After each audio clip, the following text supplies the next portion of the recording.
12 million shillings, which has been utilized as per the schedule marked Annex RG 11, which is paying school fees for children in Pwani University and other universities across the country.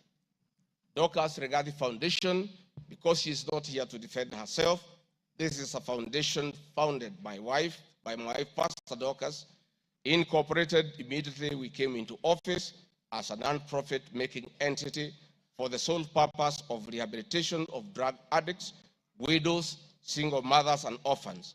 A brief write-up of this foundation, together with its achievements, is annexed here with as Annexure RG 12. It is in public domain that Pastor Dorcas have been around the country doing work of rehabilitating drug addicts and helping others who have challenges. There are many other companies that are here that I don't, because this is a house of record, I don't want to bother the members of parliament of going through all of them. I want to probably only talk about Wamunyoro Investments Limited, named after my village in Wamunyoro. This company was incorporated 21 years ago before I became deputy president, and it's a company that holds family property. Mr. Speaker, sir, I've been accused of exerting influence on officials in the Ministry of Lands to issue an allotment letter to Wamunyoro Investments Limited and using the fraudulently acquired documents in support of a court case. My response, Mr. Speaker, sir, and honorable members, I wish to confirm that Wamunyoro Investments Limited has never been issued with any letter of allotment for land in Embakasi. Wamunyoro Investments Limited purchased this land from a third party in the year 2012. The company's ownership of this property has been confirmed through two legal processes. One, a case was filed before the National Land Commission in the year 2016, adjudicated, and a determination was made that this property belongs to Wamunyoro Investments Limited. That was long before I became the Deputy President of the Republic of Kenya. Again, a matter was filed in High Court case, ELC case number E242 of 2022, which was filed before I became Deputy President. All the documents filed in support of this case were filed in court before I became Deputy President, and no documents have been filed by myself in court upon becoming Deputy President. This being the case, it is not true that I have used my office as Deputy President to manufacture documents filed in this matter. The High Court found that this land legally belongs to Wamunyoro Investment Limited and issued the appropriate direction. This matter has since been challenged in the Court of Appeal. I invite any honorable member who may want to be enjoined in this case to have the liberty to do so. Mr. Speaker, sir, I have been accused in the irregular procurement of mosquito nets at a cost of 3.7 billion.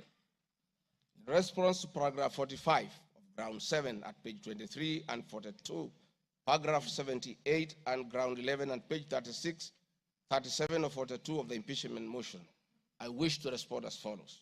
It is not true, as claimed in paragraph 3 of the witness affidavit of Andrew Mulwa, that I was involved in the KEMSA 3.7 billion irregular procurement of malaria nets, either directly or through proxy.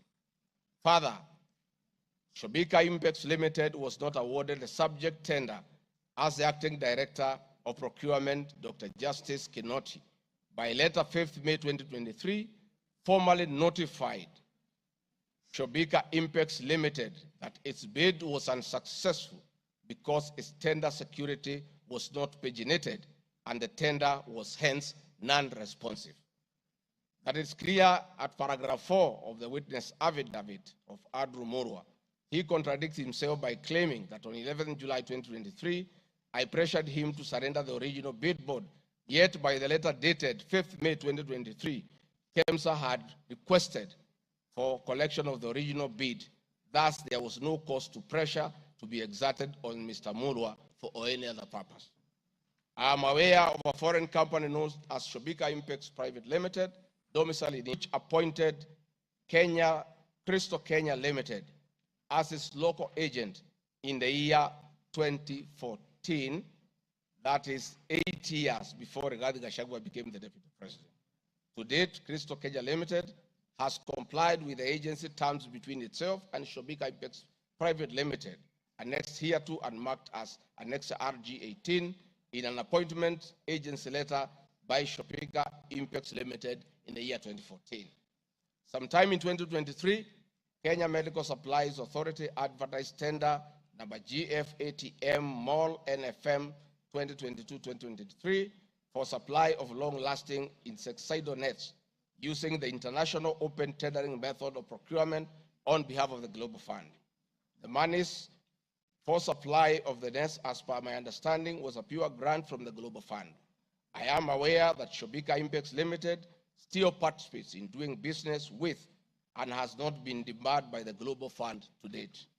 I believe being technically qualified to provide and deliver the goods subject of the tender document, having the financial ability to do so, and without their participation or assistance from Crystal Kenya Limited, Shobika Impex Private Limited independently participated in its bid in response to the subject tender pursuant to an invitation by KEMSA.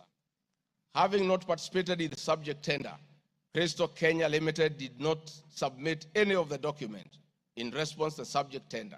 Specifically, Crystal Kenya Limited did not submit a bid board or tender security in its name in response to the subject tender. It is therefore not true that Crystal Kenya submitted a fake bid board with an intention to fraudulently acquire public property. It is also not true that with my sons I used Crystal Kenya to massively launder money, conceal proceeds of crime, engage in corruption, and benefit from influence peddling. Subsequently, by the letter 5th May 2023, KEMSA notified Shobika Impex Limited that it was not successful because the tender security was not paginated, and requested Shobika Impex Private Limited to collect its bid security from the procurement office immediately. Annexed hereto and marked Annex RG 19 is a said letter by KEMSA dated 5th May 2023. However, EACC commenced investigations of the subject tender, and on conclusion of the investigation by EACC and the Senate on the subject tender, KEMSA CEO Terry Ramadhani, who had been suspended on this issue, was appointed Kenya's Deputy High Commissioner in New Delhi, India by President William Ruto. Thereafter, Crystal Kenya Limited, a Shobika Impex Limited agent in Kenya, followed up in the release of Shobika Impex Private Limited's bid board tender security on behalf of Shobika. Annexed hereto and marked Annexure RG20 is an email from Shobika Impex Private Limited email addressed to Crystal Kenya Limited, together with a letter of even date confirming that Crystal Kenya Limited had authority to collect their bid board. KEMSA was mandated to immediately release the bid board tender security upon determining that Shobika Impex Private Limited was unsuccessful in the subject tender, and that is why they requested that the same be collected from its procurement office. KEMSA did so, as can be seen in its letter dated 11 July 2023, annexed hereto and marked Annexure RG 21 in the said letter by KEMSA dated 11 July 2023.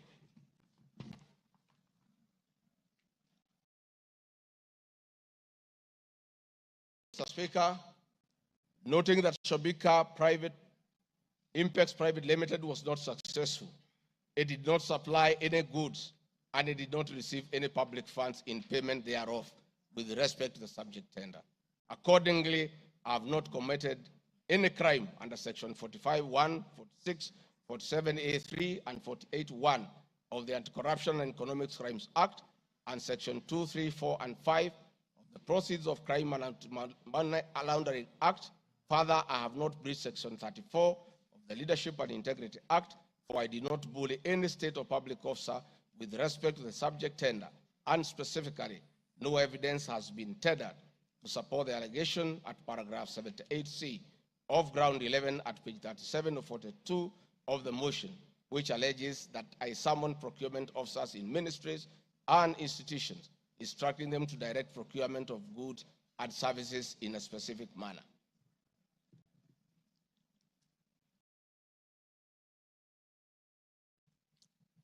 I have been accused of unnecessary and expensive renovation of the official residence of the Deputy President in Karen and Mombasa.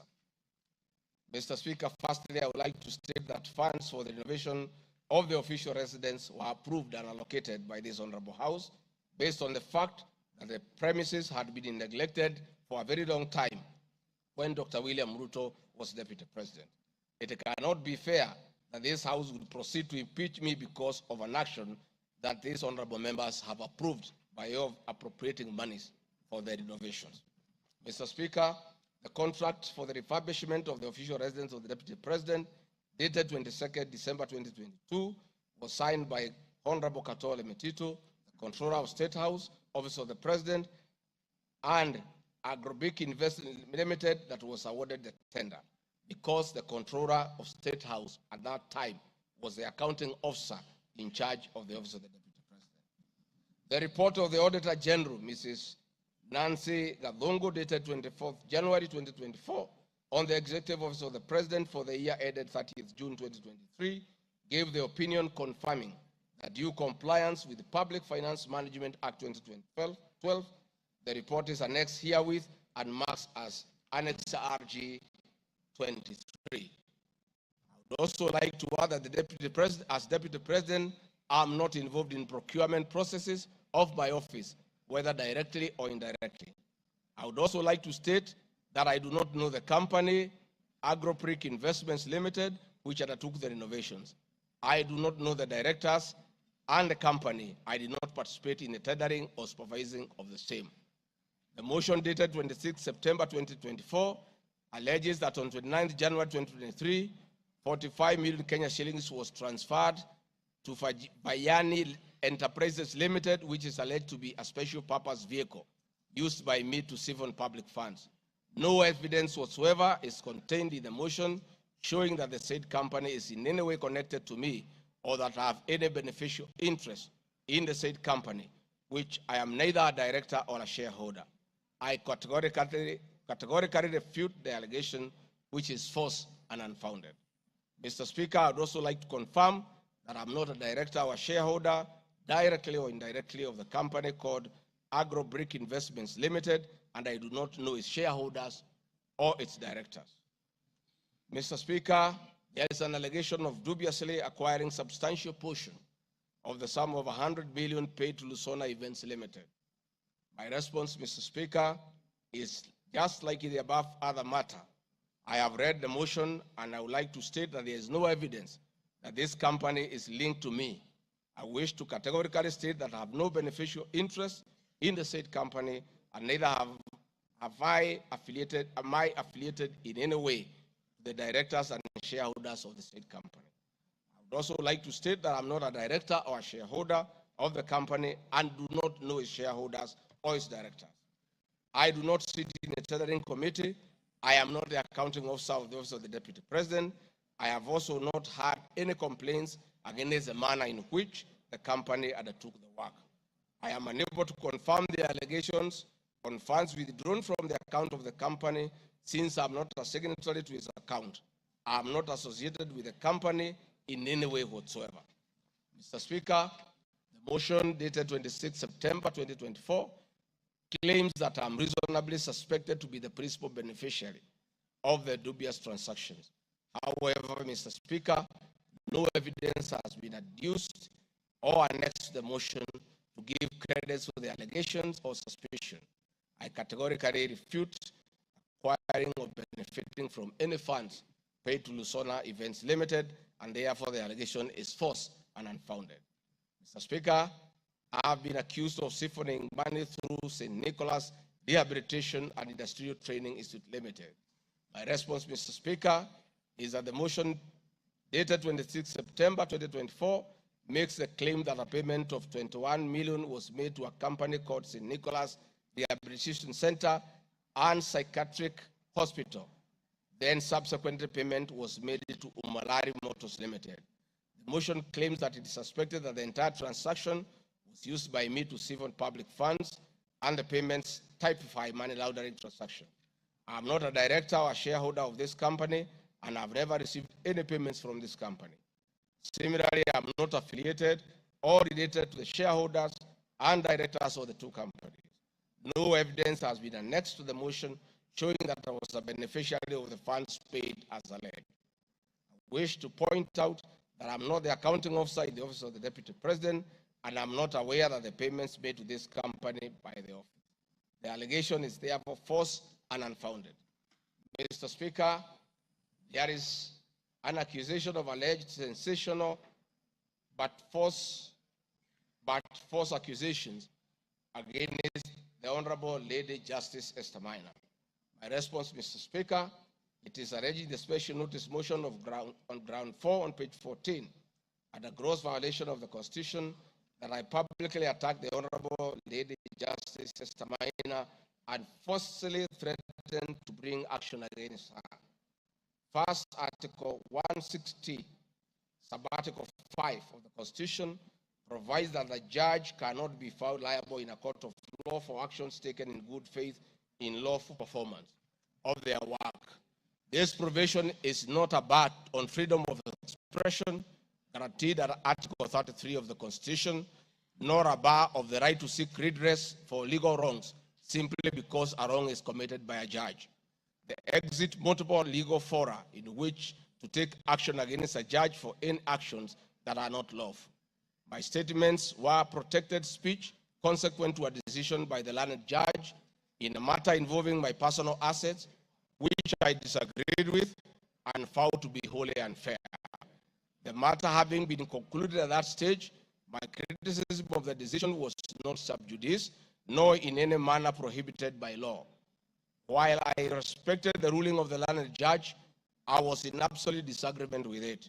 Contrary to the assertions in the special motion, I did not falsely threaten to bring action against the learned judge. I took actual legal action available to every citizen of Kenya under Article 160B, subsection 2 of the Constitution, which allows any person to petition the Judicial Service Commission for removal of any judge and filed a legal complaint before the Judicial Service Commission, JSC, in March 2024. The complaint being live before JSC, discussion of the conduct of the learned judge in the said manner here would be sub judice. A copy of the complaint is annexed herewith and marked Annexure RG24.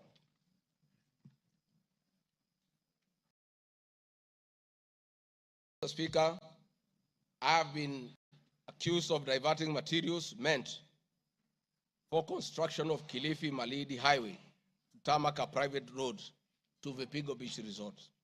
My response, Mr. Speaker, I reiterate that Vipingo Beach Resort is registered in the name of the estate of my late brother, Honorable James Gachagua.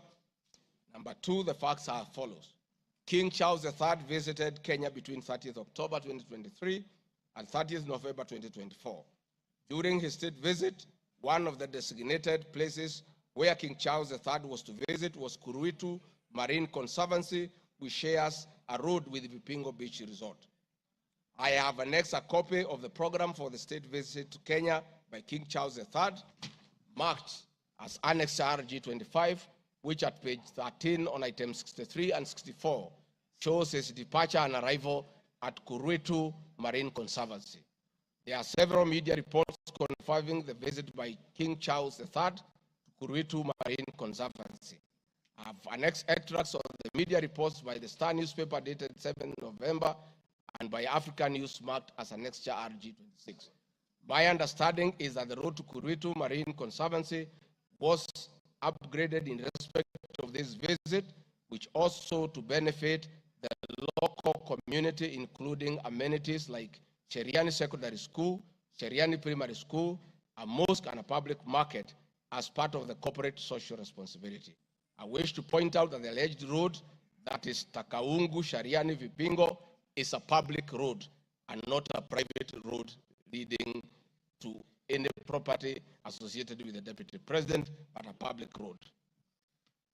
Mr. Speaker, have been accused of undermining the president and the cabinet by allegedly making contradictory public statements from the position taken by cabinet regarding the evacuation of the people residing along the Nairobi River.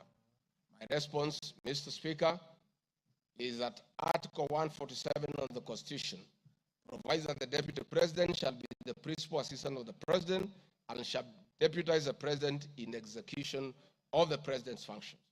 Article 28, which states that every person has inherent dignity and the right to have the dignity respected and protected. Article 29C, Mr. Speaker, states that every person has the right to freedom and security of the person, which includes the right not to be subjected to any form of violence from either public or private sources. Section 15G1 of the Land Act states that notwithstanding any provisions to the contrary in this act or in any other written law, all eviction shall be carried out in a strict accordance with the following procedures. Be preceded by proper identification of this taking part in eviction or demolitions. Be preceded by the presentation of formal authorizations for action. C, where groups of people are involved, government officials or their representatives be present during an eviction. D, be carried out in a manner that respects the dignity, right to life and security of those affected. E, include special measures to ensure effective protection to groups of people who are vulnerable, such as women, children, the elderly, and persons with disabilities, including special measures to ensure that there is no arbitrary deprivation of property or possessions as a result of the eviction. This includes mechanisms to protect property and possessions left behind involuntarily from destruction, to respect the principles of necessity and proportionality during the use of force, and give the affected persons the first priority to demolish and salvage their property. Critically, our Constitution provides at 147(2) that first the Deputy President shall perform the functions conferred by this Constitution and any other functions assigned by the President. Pursuant to Article 3 of the Constitution, I, as well as every other citizen of Kenya, and state or public officers have an obligation to respect, uphold, and defend this Constitution in performing any of my functions. The national values and principles of governance contained in Article 10 of the Constitution by those state organs, public officers, and all persons, including myself as Deputy President, wherever we make or implement public policy decisions. In addition to this matter, Mr. Speaker, these national values and procedures include the rule of law, democracy and participation of the people, human dignity, equity, social justice, inclusiveness, equality, human rights, non-discrimination, and protection of the marginalized. Adherence to these principles become extremely important when we as state officers are contemplating legal evacuation of citizens with the duty to avoid inhuman forced eviction that will be contrary to our Constitution and international law. While campaigning with President William Ruto, and subsequently when I was sworn in as Deputy President, the President and I promised as a key pillar of the Kenya Kwanza government that there will be no forced or unlawful evictions and that all evictions will be human and entail legal compensation. Mr. Speaker, the Office of the Deputy President has undertaken extensive engagement with all parties in regard to cabinet decisions on eviction, which I fully support, including the Nairobi River, which is an entity under the Office of the Deputy President and the County Government of Nairobi.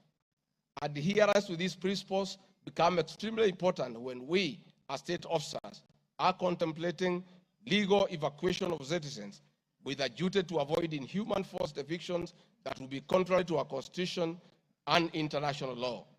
Guideline number 6 of the United Nations General Assembly Guidelines for the implementation of the rights to adequate housing prohibits forced evictions, and that the state should ensure that any eviction under domestic law are fully compliant with international law. The guidelines further require meaningful engagement with communities to ensure that the rights of residents are implemented cooperatively without the need for eviction procedures or police enforcement. Government directives on the eviction, save for the fact that on being informed that the persons residing along Nairobi River would be evicted and paid 10,000 shillings only, which I and many other Kenyans felt was inadequate compensation for eviction. I insisted that the government should abide by the constitutional dictates and international norms while implementing any cabinet decisions, including eviction, and maintain the dignity of the citizens of Kenyans facing eviction. My statements did not and cannot be construed to undermine the president by insisting that people should not be evicted inhumanly and without adequate compensation. Mr. Speaker, I've been accused of undermining devolution by allegedly holding a meeting in Nairobi Wakulima Market. The motion alleges that on 28 September 2024, I unlawfully interfered with the running of the Nairobi City County government by holding a public rally where I allegedly incited citizens against lawful directives of the county government on planning and allocation of markets. My response, Mr. Speaker, is that the motion alleges that on 20 September 2024, I unlawfully with the running of the Nairobi City County government by allegedly inciting citizens against lawful directives. Article 6.2 of the Constitution provides that the government at national and county levels are distinct and interdependent and shall conduct their mutual relations on the basis of consultation and cooperation. This being the case, it cannot be said that there is a violation of the Constitution when someone from the national government makes a comment on matters relating to county governments. The traders had sought me out to intervene and request the governor on their behalf to dialogue with them and seek a solution to the grievances with regard to the relocation of markets. I request that a video, annexed RG video 3, be played for the benefit of members to say what I said.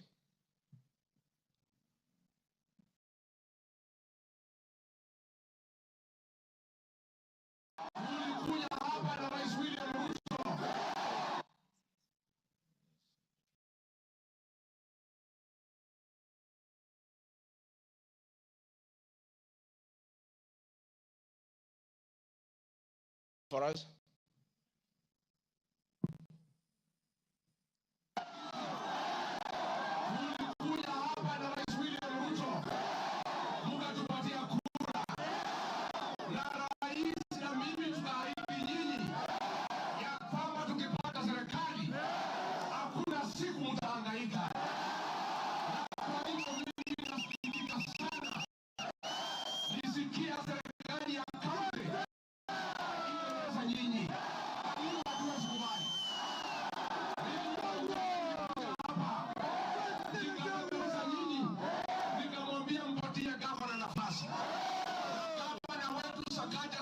Tukakubaliana ya kwamba akiwa gavana wa Nairobi, Rais William Ruto akiweko, mdogo wake, wafanyi biashara wetu watapata nafasi ya kufanya kazi yao.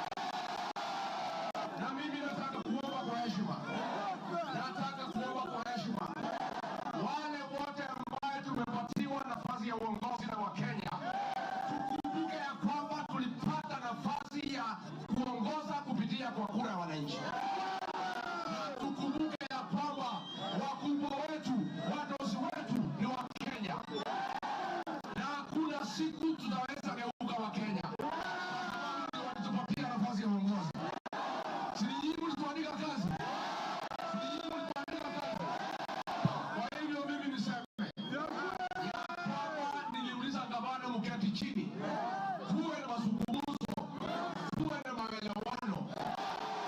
Watu ni wananchi na wananchi ni watu ya kusikizwa. Mimi niko hapa kumhakikishia ya kwamba nimemuuliza gavana kwa heshima, na mimi sina kiburi. Mimi namuomba akiwa kiongozi wetu hapa Nairobi, asikuwe mtu ya kugeuka watu walimchagua. Na nimemwambia yeye akubali aketi chini na kamati. Hii soko ime... Thank you. Mr. Speaker, my counsel has just drawn my attention that in my earlier explanation on Nairobi River, I have a video 1 and 2 that I would like you to play so that I buttress my point on what I meant. Please, you 1 and 2. People of Kenya to work hard. We don't have a choice. Once we try to fix this economy and create a good working environment where we don't criminalize enterprise, where ordinary Kenyans are allowed to work, where businessmen are not harassed by KRA,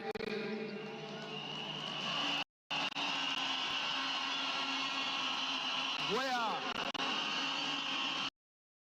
goods belonging to the poor of Kenya will never again be touched by overseas governments.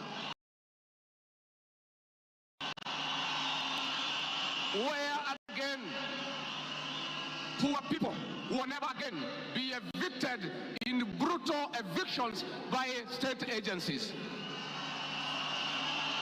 And I say, freedom is here. Now, the number of fatalities from the ongoing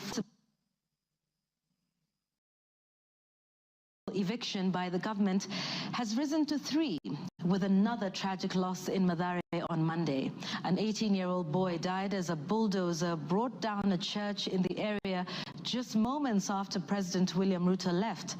The young man, who was assisting in salvaging the church's belongings, became a casualty of the demolition. Earlier on Saturday, 2 individuals lost their lives in Mukuru kwa Ruben during a similar eviction exercise. Ben Kirui reports. Monday evening, the ongoing forcible eviction flood-prone areas tragically ended yet another life. The 18-year-old Ian Otieno lost his life in Mathare moments after President William Ruto left the area where he had been assessing the effects of floods. Bulldozers descended on homes near riverbanks, flattening structures marked for demolition. Winnie Makinda, Ian's mother, struggled to comprehend the loss of her son, a candidate in this year's KCSE. Wakambia mtu atingatinga usiangushe hiyo kuta, kuna pondani kuna watoto wa watu, wacha kuangusha pondani kuna watoto wa watu. Akambia mama waache kumpigia kelele. Reports indicate that Ian Otieno was trying to salvage church properties when the bulldozer brought down the wall, leading to his sudden demise. Driver atingatinga vile tu alianza kubomoa hata mara ya kwanza huko mbele, alikuwa tu anakani kama hata watu wakimwambia ngojea watu watoe vitu hataki kusikia. Nilichimba hivi, mtoto wangu alikuwa anataka kutoroka, sawa, unasikia alishika mtoto wangu na hiyo kitu hapa, mtoto wangu akienda hivi, mtoto wangu ana hivi. His death led to demonstrations by residents, prompting police intervention. The law enforcers lobbed tear gas canisters to disperse rioting residents. Watu wakachukua mwili tena tuonyeshe maskari yenyewe wametulia mtoto. Maskari kutuona kwa gate wakaanza kutoa gun, wakaanza kulipua shoot. Residents insist they will comply with government orders to vacate houses along riparian lands only if provided with alternative housing solutions.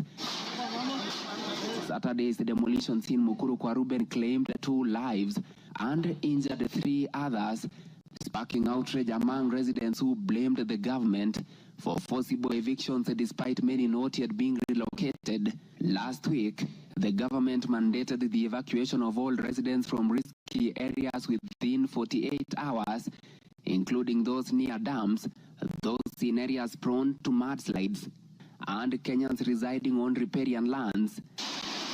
Ben Kirui, Citizen TV, Nairobi. Hakuna tena mambo ya evictions katika Nairobi. Kama kutakuwa na maneno, ni maneno ya relocation ambayo itakuwa ni kwa utaratibu bila ya mwananchi kuvunjiwa nyumba. Huwezi kutoka nyumbani alafu unarudi jioni unakuta masufuria barabarani na blanketi sijui imekaa wapi. That one will not happen again. We want to make sure that we are an orderly, humane society that respects the right of everybody, irrespective of who they are or irrespective of their financial status. We are all equal before the Constitution.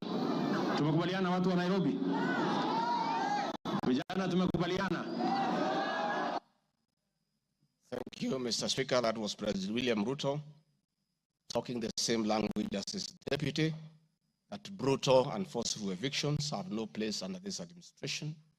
We have seen a video of brutal eviction.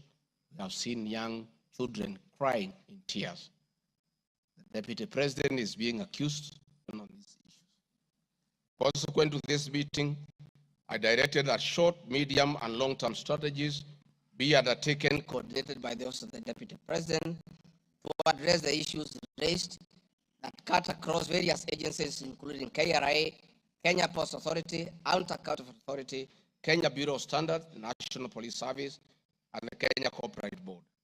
On 11th April 2024, the Small Traders and Government Agencies Technical Committee, coordinated by my office, held a meeting to discuss issues raised by the small traders, including Mudhurwa Market, attended by the Office of the Deputy President staff, in a supportive role in keeping with the draft framework of cooperation and engagement between the government, the Nairobi City County Government, and Nairobi business traders.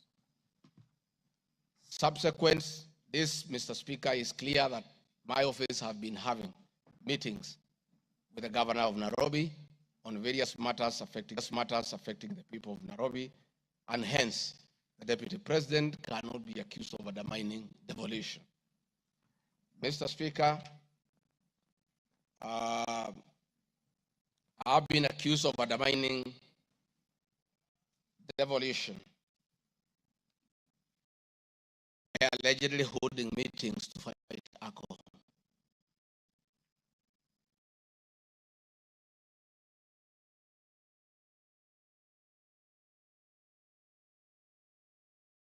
Houses that now they absurd.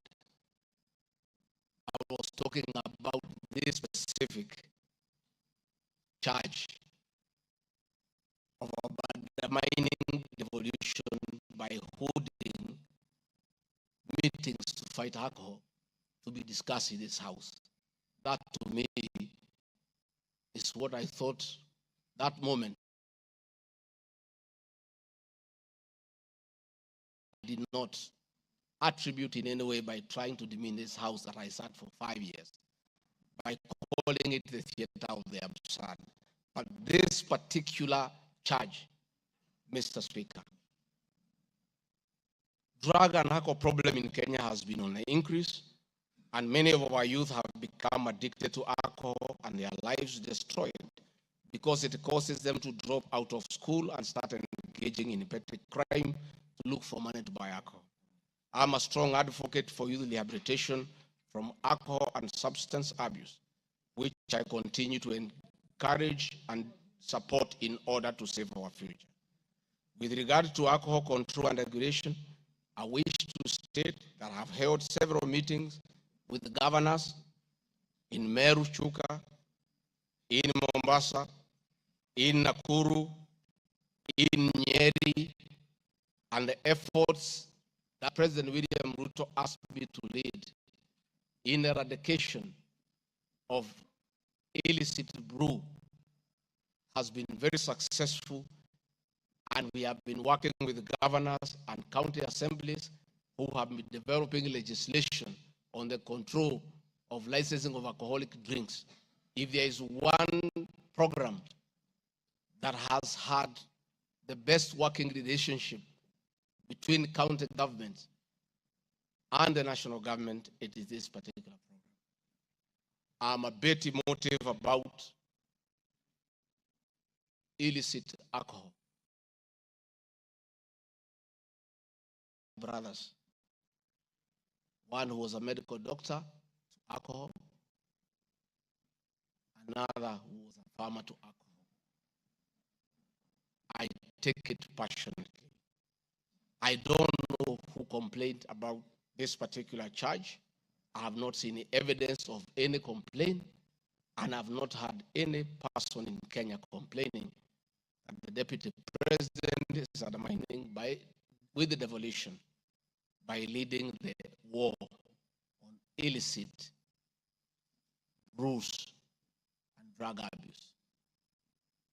Whatever this House decides tonight and the other subsequent House, whatever happens to Rigathi Gachagua, whether he's in or out of office, this war must continue and must be won for the sake of our children. I want us to watch video number 4, RG4. Leaders, those of us who have been elected, Madam Waiguru, Governor Higa, Badirisha, Kangata, Wamatangi, what shall we tell our people? Where are we? What shall we tell the people who elected us? When we meet them, what shall we tell them? When our children got wiped out by alcohol and drugs, where are we? We'll have nothing to say. Dede Nyoro, Kimani Ichung'wa, Madenge, mutaambia watu nini? Mutaambia watu nini? So please, this forum here today, let us be open and candid. Speak from your heart. Let us know what ails us. What is it must we do? We have the support of the president, and he is waiting. He has told me by 7 p.m. today, he wants a report. He cannot accept the situation. Cannot. Neither can I. And none of you should accept the situation. It is not right. It is not fair. It is not acceptable. We must deal with it as leaders. And we are here.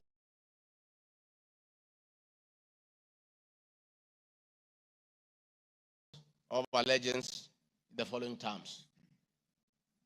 Oath or solemn affirmation of allegiance to the President, or solemn affirmation of allegiance to the President, Deputy President.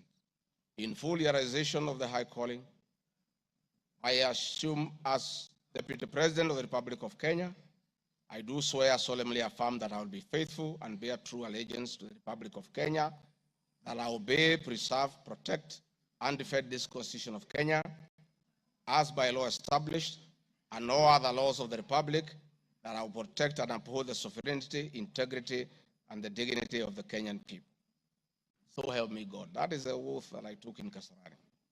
Article 239, Article 3 of the Constitution provides that in performing their functions and accessing their powers, the national security organs and every member of the national security organ shall not act in a partisan manner, further in the interest of a political party or cause, or prejudice a political interest or political cause that is legitimate under this Constitution.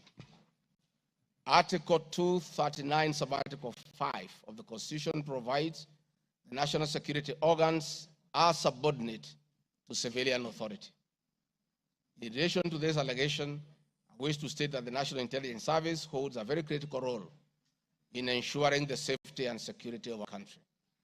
They are responsible for gathering intelligence and share it with all our law enforcement agencies to ensure that the country is safe at all times.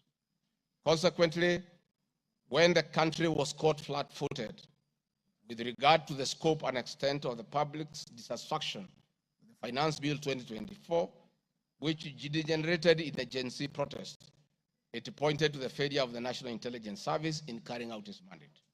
I am persuaded that the National Intelligence Service ought to have known beforehand that the public was completely opposed to the finance bill, and they ought to have briefed the president before the protest began, and this would have caused a change of tact by government regarding the proposed bill, and the protest which culminated in the loss of innocent lives and destruction of property could have been avoided.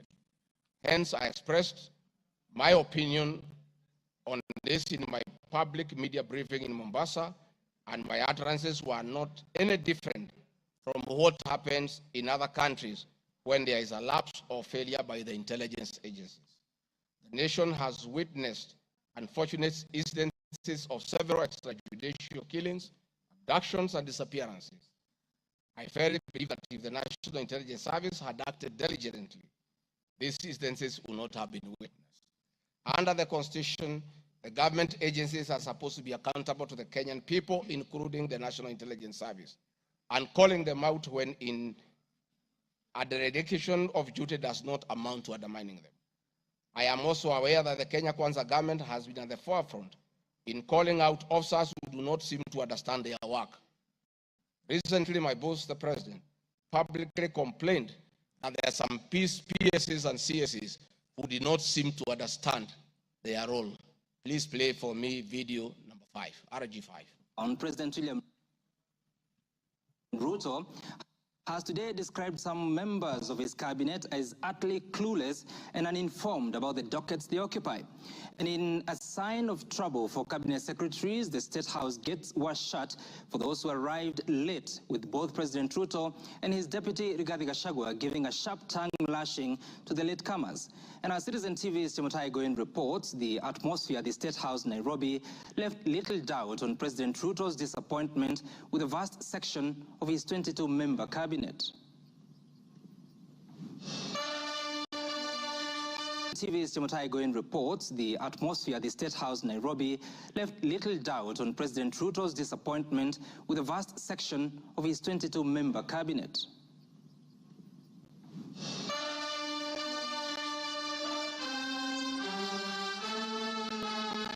A cold morning in Nairobi, but the seats on the State House grounds came ultra-heated, particularly for cabinet secretaries. The cabinet members came here to sign performance contracts, but the oral appraisal of the day spurred anything between trouble and outright doom. If you cannot keep time with your employer, you have basically dismissed yourself. I mean, it's just as simple as that. So, for those who came late, who are members of the executive, I will be expecting a written explanation, and it should not include matters of traffic. Punctuality was at issue, with some cabinet secretaries being locked out of State House lateness. And from the podium, the president and his senior lieutenants were unforgiving.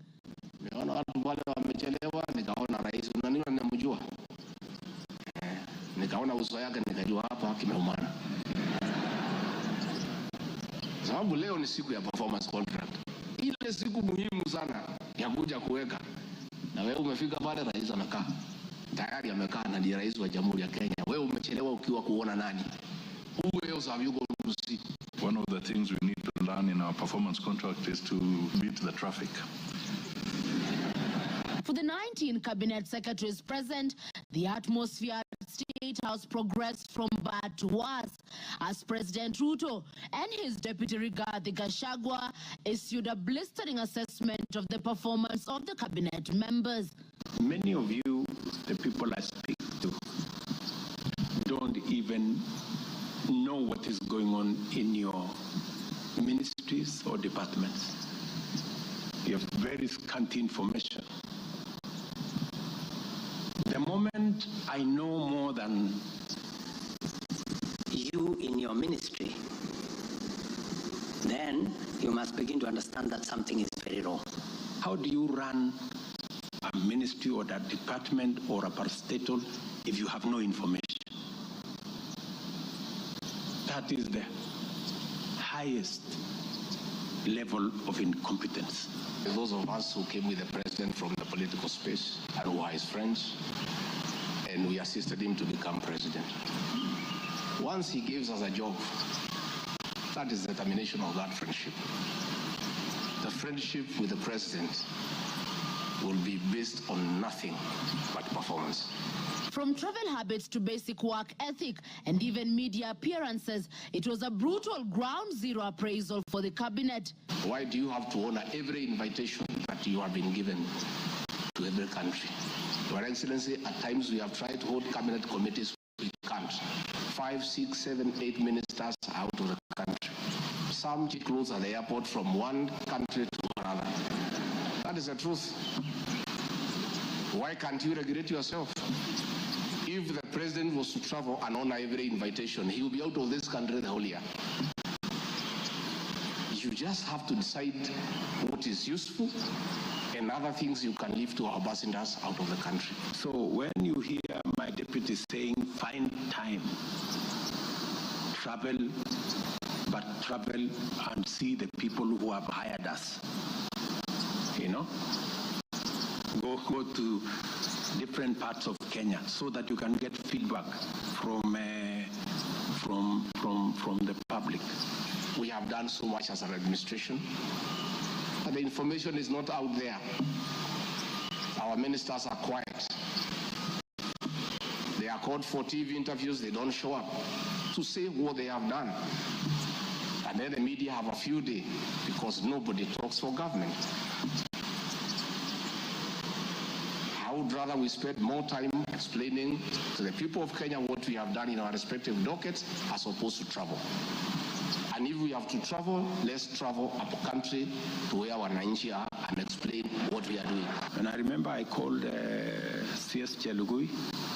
I didn't find him, so I called his PS and I found her and I explained to her, I told her, look, the public is not understanding this.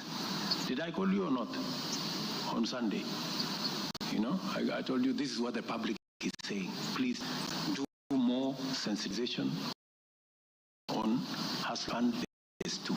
With every public expression of disappointment in it, President Ruto has triggered speculation on changes in government as his administration approaches the end of its first year in office. From punctuality to work ethic and general performance, the proverbial axe could well fall somewhere. With the performance contracts expected to foster a culture of high performance in the public service and also ensure that public resources are properly utilized, it is also set to offer a framework for President William Ruto to reward performers and also institute sanctions on non-performers. Chemutai Goin, Citizen TV. Mr. Speaker,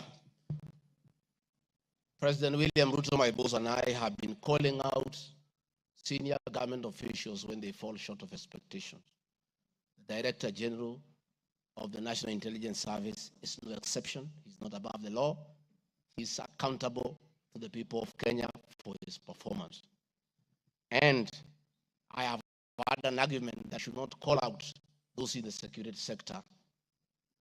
I'd like you to play next video where have the most incompetent Inspector General of Police, I think, in the world. The most incompetent in the whole world. His incompetence may not necessarily play out when things are working, but when things get to a head and you need some decisions to be made, I can tell you for sure, the gentleman we have and other IG cannot make any decision. Nataka tumwambie ule mtu wa sinema mingi anaitwa nani ule mtu? Ule sijui anaitwa DCI, ule anaitwa nini? Ule mtu anaitwa Kinoti. Awache ujinga. Huyo bwana Kiboti awache ujinga. Sio kama tunaelewana. Huyo Kinoti hakuna kitu amefanya kwa hii Kenya ya kisiasa. Yeye ni mtu ya sinema. Anaendesha makesi kwa magazeti. Anatuandikia barua, sijui barua ya kilomita ngapi. Mr. Kinoti, please save your time. Stop writing to us long letters. Leave matters of elections to IEBC. You have no business in IEBC. You have failed as DCI. We don't want you to fail our elections. Tunaelewana? Huyo bwana Kinoti awache hiyo ujinga yake anaendesha pale, kwa sababu anatukasirisha. Huyo bwana Kinoti tunataka tumwambie awachane na watu wa IEBC wafanye hiyo uchaguzi. Alipatiwa kazi ya kufanya criminal investigation. He has never done anything. Ile kesi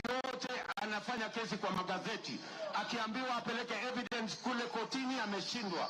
So Bwana Kinoti, wacha sinema. You have failed and wait for August so that you can. Honorable members, that was President William Ruto as Deputy President criticizing IG Mutiabai, DCI Kinoti. Regarding Gachagua has learned his job from his boss, that public officers must be called to order when they fell short of expectation. And I never saw anybody bring William Ruto here for impeachment for criticizing the IG or the DCI. This is a very unfair allegation. It is also reported by media that the IMF has already warned about impending unrest during the people's dissatisfaction with the 2023 and 24 finance bill. Many of you will recall, Mr. Speaker, after the September 11th terrorist attack in the U.S. intelligence agencies were massively criticized, and an inquiry was even opened to investigate why their intelligence agency was not able to detect and thwart the attack. All we are saying is that our National Intelligence Service is accountable to the people of Kenya for its performance. Mr. Speaker, conniving with cartels in the tea sector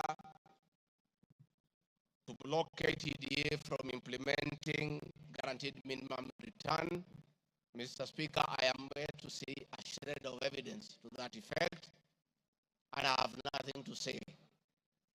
I have seen an allegation that we have not been able to do coffee reforms, Mr. Speaker, out of my work, coordinating coffee reforms. The Cooperative Bill 2023 and the Coffee Bill 2023 is before this House. I request this House, after these impeachment proceedings, to embark on those two bills so that the coffee farmers can realize the full benefit of the coffee reforms that we have initiated. There is another allegation that I have taken control of a local cooperative society, Madeira constituency. I don't know the name of that constituency, of that cooperative. It is false. I am here to see any evidence. I have nothing to say because there is nothing to be said. On the issue of shareholding, which I think members are interested in listening to, I listened to you this morning, and it was quite emotive. By virtue of provisions of the third schedule of the Political Parties Act, the constituent parties of the Kenya Kwanza Coalition entered into various agreements which were deposited with the Speaker of the National Assembly and the Speaker of the Senate for purposes of Article 108 of the Constitution of Kenya. The following were members: UDA, ANC, Ford Kenya, PA, Farmers Party, Chama cha Kazi, Communist Party, Economic Freedom Party, Service Party, Tujibebe wa Kenya Party, Moja na Maendeleo Party of Kenya, and the Democratic Party of Kenya. In accordance with the provision of Clause 3, Schedule 3, a power sharing agreement and development agenda for the certain regions of Kenya, I attach copies of these agreements, RG32. All those agreements talked about specific regions. The leaders who appended their signatures canvassed issues of appointments to do with specific regions. Power sharing agreement between UDA and ANC and Ford Kenya, for example, say that the UDA would nominate the coalition, the presidential and deputy presidential candidates that was honored. The president would agree, would guarantee the stature, the dignity, and financial and operational autonomy of the office of the deputy president, which I have been insisting on because it's part of the coalition agreement. The ANC would be allocated the position of the prime cabinet secretary, which has happened. Ford Kenya would be allocated the position of the Speaker of the National Assembly, and that is why Honorable Masika Wetangula sits here today. In accordance with Article 2 of the Power Sharing Agreement, ANC at Fort Kenya would have a 30% share is a word, of the national government positions. This drives my utterances about shareholding. It is embedded in all these agreements that are attached here for you to read. I heard this morning an honorable member saying that the deputy president said the people of Ukabani will not get resources because they did not vote for Kenya Kwanza government. That is not true. The deputy president of the Republic of Kenya does not allocate resources. Resources for the development of the Republic of Kenya are appropriated by the National Assembly of Kenya, where I am today. The deputy president will help the president to oversee the implementation of funds allocated and appropriated by the National Assembly. It is therefore not possible that the deputy president of the Republic of Kenya has the capacity to deny any part of Kenya resources because of the way they voted. The decisions on how resources will be allocated for the development of the Republic of Kenya are made here by the honorable members. If your area has no development, please don't impeach the deputy president. Don't accuse him of not giving you resources. You are in this house to make sure that your area where you come from is allocated appropriate resources, because that is your job.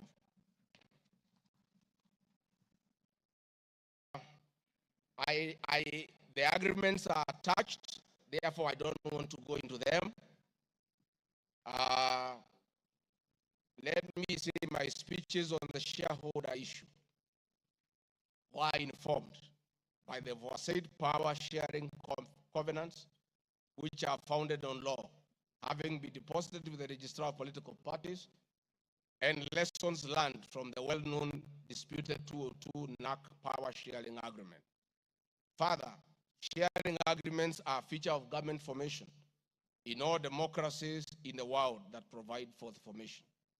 My pronouncements on the issue, properly understood, are not only anchored in law, but entirely harmless and incapable of being construed as a basis for ethnic animosity, a danger to national cohesion, or a threat to national unity. On the contrary, coalition building has been one of the most important innovations since the disputed 2007 elections in ensuring stability, equitable sharing of political power, national cohesion, and fostering of national unity. Indeed, Kenya Kwanza main opponent in 2022 general election, Azimio la Umoja Coalition, One Kenya Coalition Party, was a political party consisting of 25 political parties who also executed a power sharing agreement based on shares. I'm also aware that the Jubilee Coalition that executed a 50-50 power sharing agreement between TNA Party and URP Party for 2013 general election have thus not violated Section 13(1)(a) and 62 of the National Cohesion Integration, nor has this commission summoned me to explain any of my comments and how it can affect cohesion. However, notwithstanding the said power share agreement, upon election as deputy president, I went out of my way, as required by the Constitution of Kenya, to serve all Kenyans regardless of their political preferences during the election or ethnic origin. I now produce the following.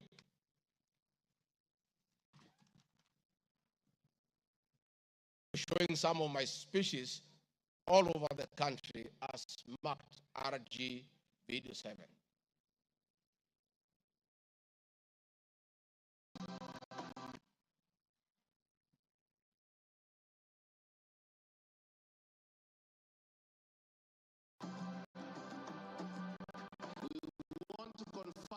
people of Nyanza that the Ruto administration will serve all Kenyans, those who elected us and those who did not. Kenya hii kila mtu afanyiwe kazi, kwa sababu kila mtu analipa kodi. Sikusema Kenya ni ya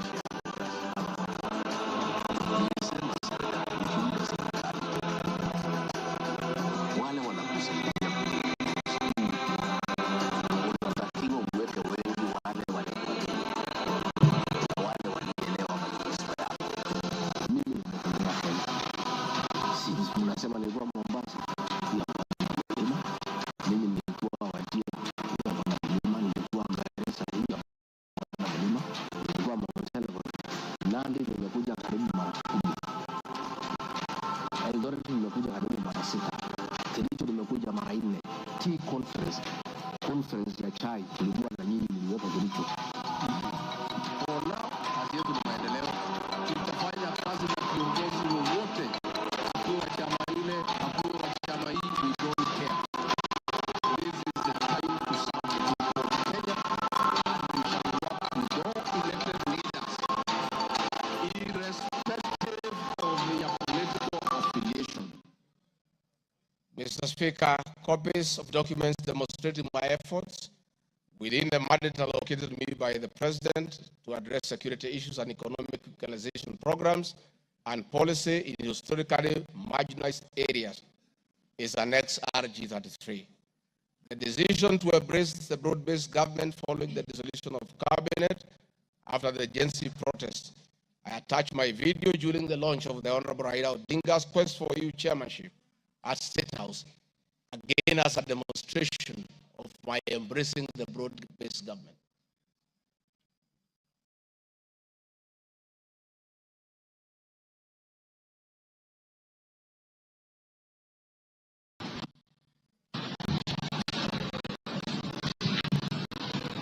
Your Excellency, Dr. William Ruto, President of the Republic of Kenya, and Commander-in-Chief of the Defense Forces, Your Excellencies, Heads of States and Government President, Your Excellencies, Ambassadors and High Commissioners and members of the Diplomatic Corps, Heads of Delegations, Members of Parliament, and all dignitaries present, good morning. Your Excellency, let me say, this is a great moment for our country. What a day, what a moment. We are here, Your Excellency, as a country, to unveil Kenya's finest to go and lead Africa. It's a proud moment for this country. And I want to say, Your Excellency, the people of Kenya have been united to a man by the candidature of the Right Honorable Raila Odinga to be the chairperson of the African Union Commission. This is a quest that has brought pride to our nation. And I would like to tell the leaders here from Africa and the representatives that as a country, as we present the Honorable Raila Odinga to be our candidate, it is because Africa, our motherland, deserves the best.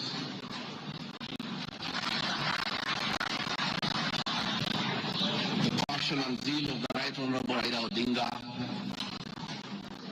in Pan-Africanism is well documented. Passion knows no age, knows no limit. In the person of the Right Honorable Raila Odinga, he'll join the ranks of Jomo Kenyatta and Kwame Nkrumah in pushing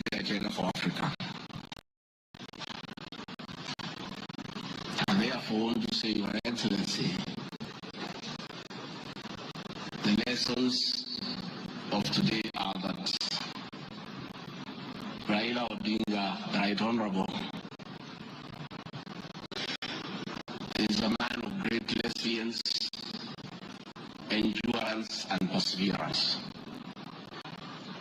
Today, you are going to unveil the transformation of the Right Honorable Odinga from a national leader to an African statesman.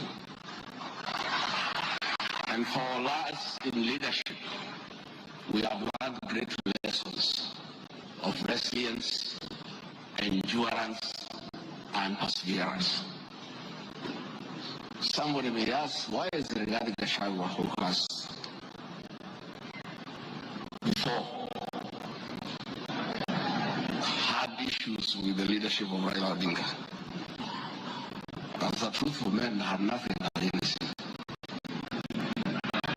It's only that we were competing for the same position between him and my boss. Now that he is going for a bigger seat in Africa, all of us, from the president, I, and the rest of Kenya, are behind him. And the Right Honorable Raila Odinga,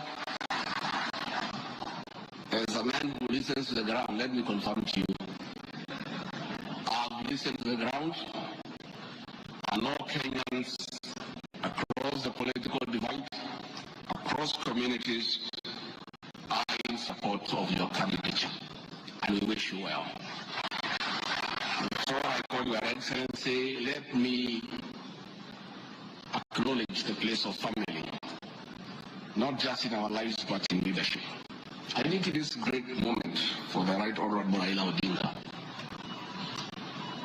It's appropriate that I acknowledge on behalf of the country the role Mama Ida Odinga has played in the life of this great son of this land. Mama Ida Odinga, we salute you as a country for having been a very strong pillar to your husband in very difficult times, and his lowest moments, you have always been there for him.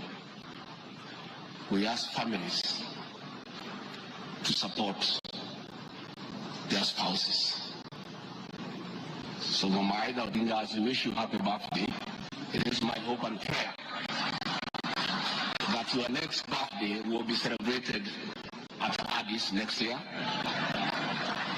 And if you invite President William Ruto to come and he's not able to come, Mr. President, I'll be very happy for you to send me to represent you in that great birthday.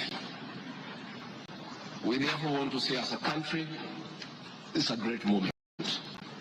And the Right Honorable Odinga, I have noted with a lot of appreciation, my wife, Pastor Dorcas, who is a very prayerful woman, has been praying for me and the President daily.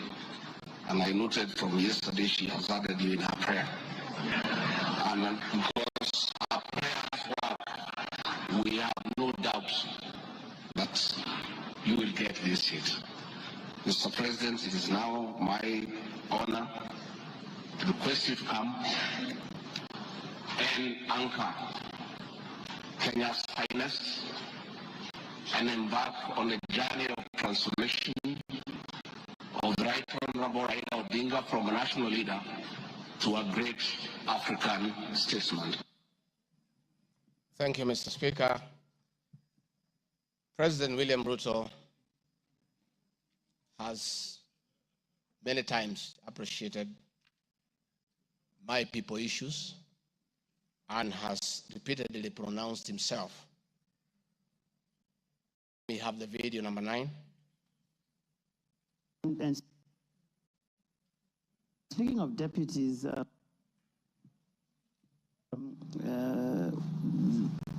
you have in the last few weeks named Mr. Rigathi Gachagua as your deputy.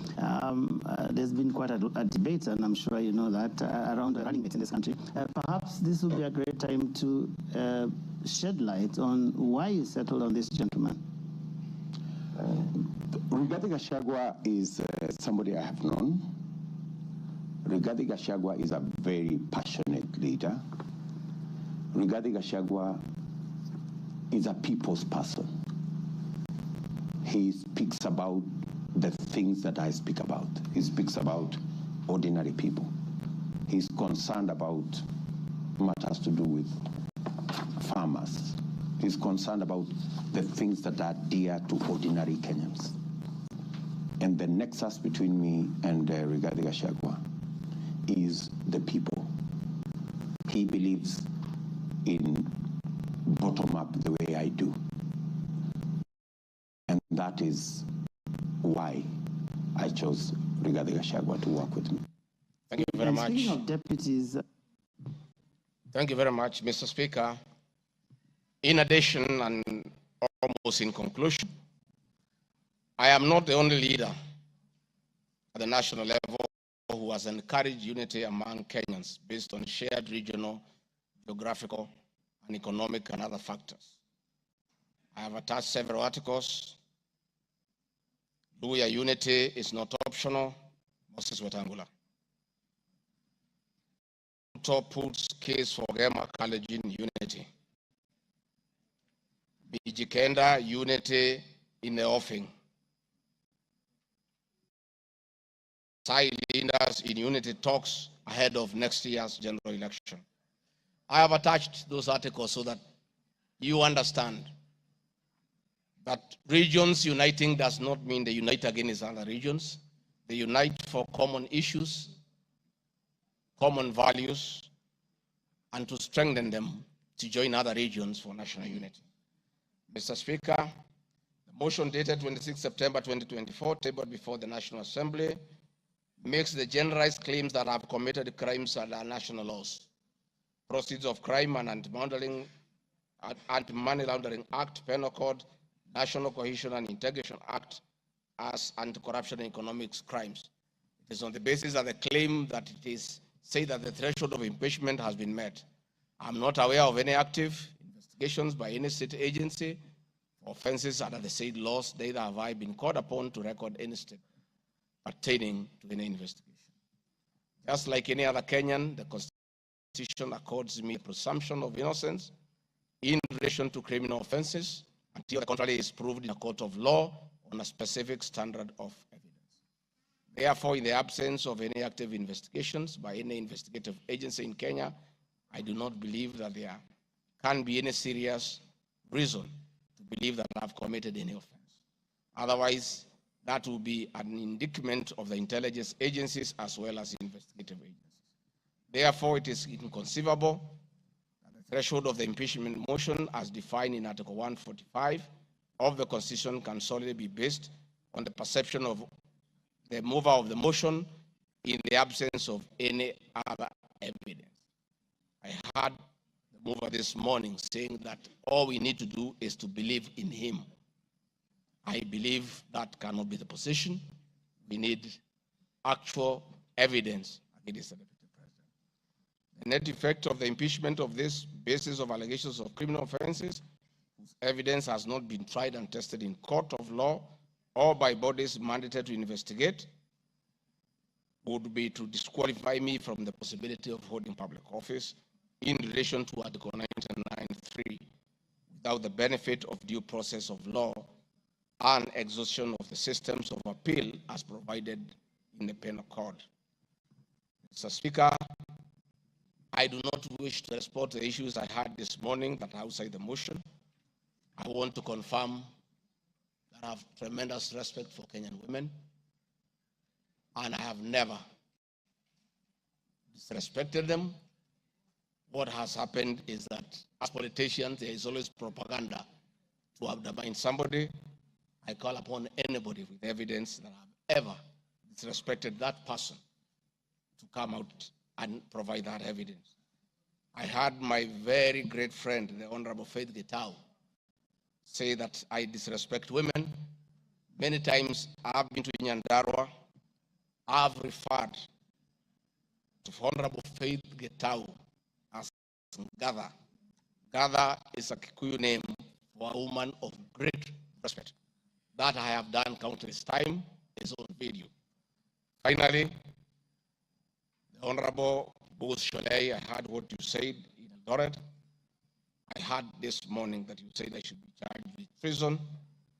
But my sister, Me, I'm a grateful man. I remember, and I'll never forget.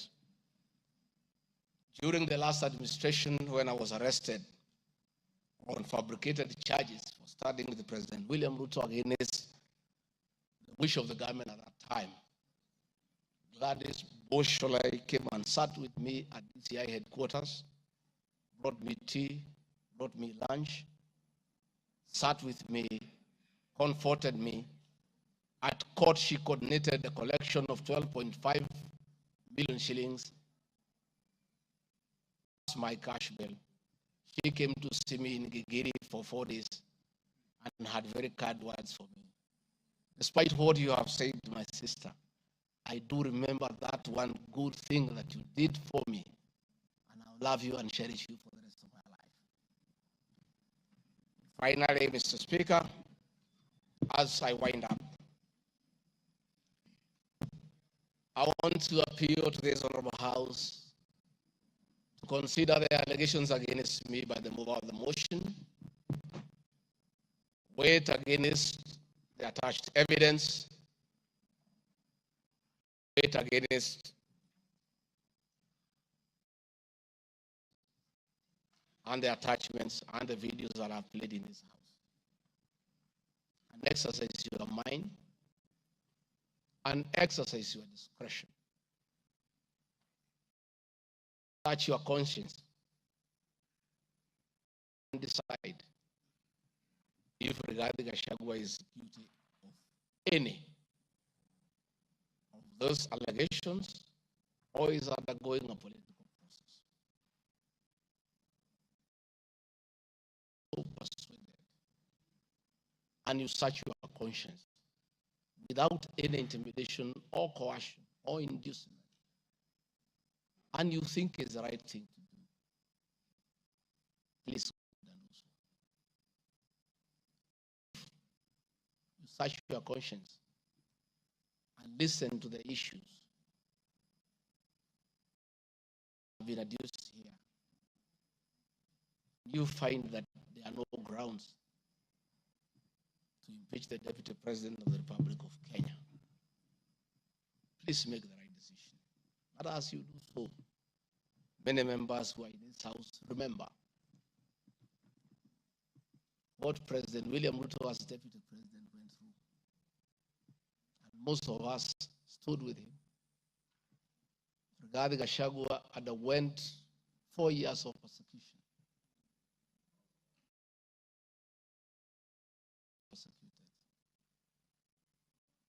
We took a firm stand because we believed we were doing the right thing.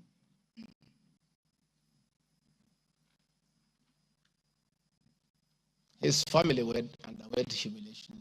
His friends underwent humiliation. He was a haunted man. And on Inauguration Day, he pronounced himself that freedom is here. That the new administration, the same Rigathi Gachagua, who underwent humiliation,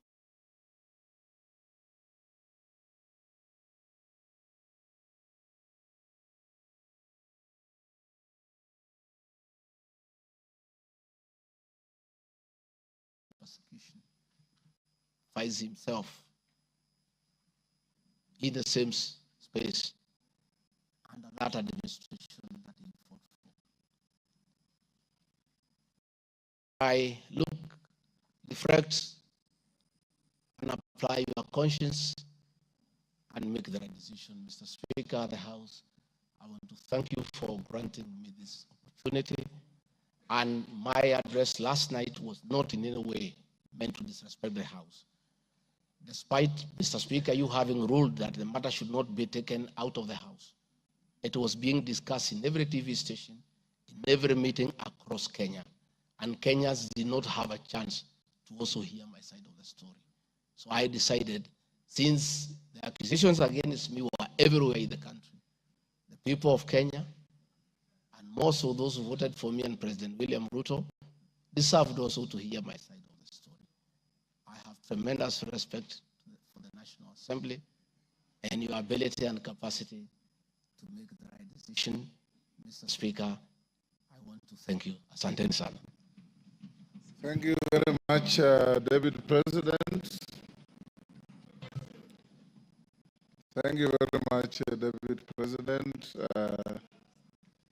I'm sure your fears that you will not be heard fairly have been allayed.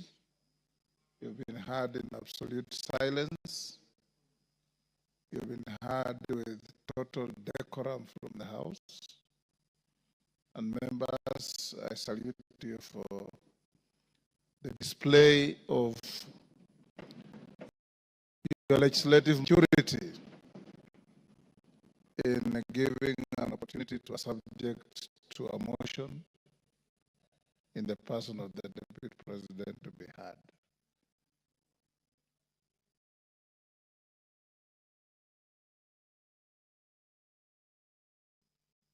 Proceedings are still going on. Who is praying?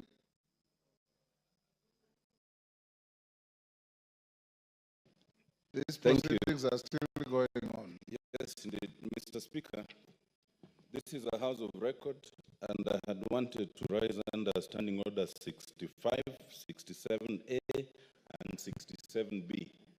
Two of those points you've already covered, Mr. Speaker. It is important that the record reflects that although the standing orders do not require that we listen to the witness in silence, indeed we did. Secondly, that there was compliance with the Standing Order 67B2 in giving the witness a maximum of 2 hours. But there's a third one, Mr. Speaker, which I think should go on record. Standing Order 67A also requires that the witness be entitled to appear in person or with counsel. I see that the witness has appeared with at least 3 counsel, all of whose names should come on record, so that the record shows that counsel were actually allowed to the chamber. I see my friend Advocate Ongoya, my friend Advocate Njiru, so that there is no incompleteness of the record. I beg, Mr. Speaker. That is a fair comment. Counsel for the Deputy President, without making any unhelpful speeches, just put your names on record. I'm sure you have a team leader. The team leader will introduce himself and introduce his accompanying colleagues. Ongaya. Thank you so much, Mr. Speaker, sir, and thank you so much, honorable members. The team representing the Honorable Rigathi Gachagua, the Deputy President in these proceedings, is as follows.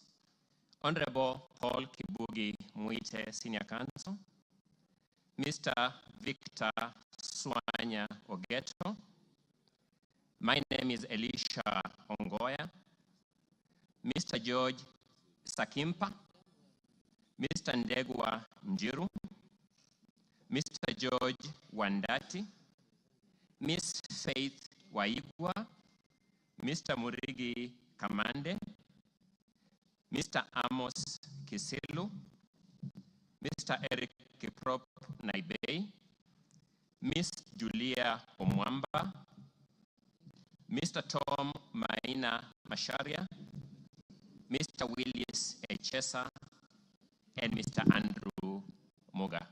And that is all. Thank you.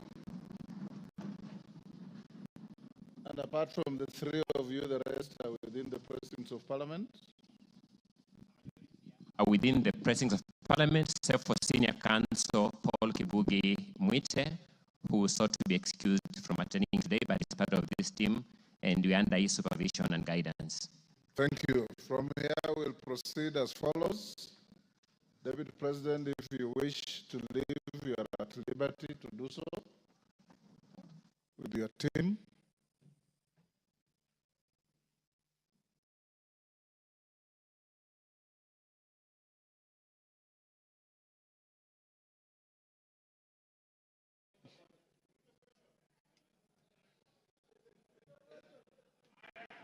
Yes, Kaluma.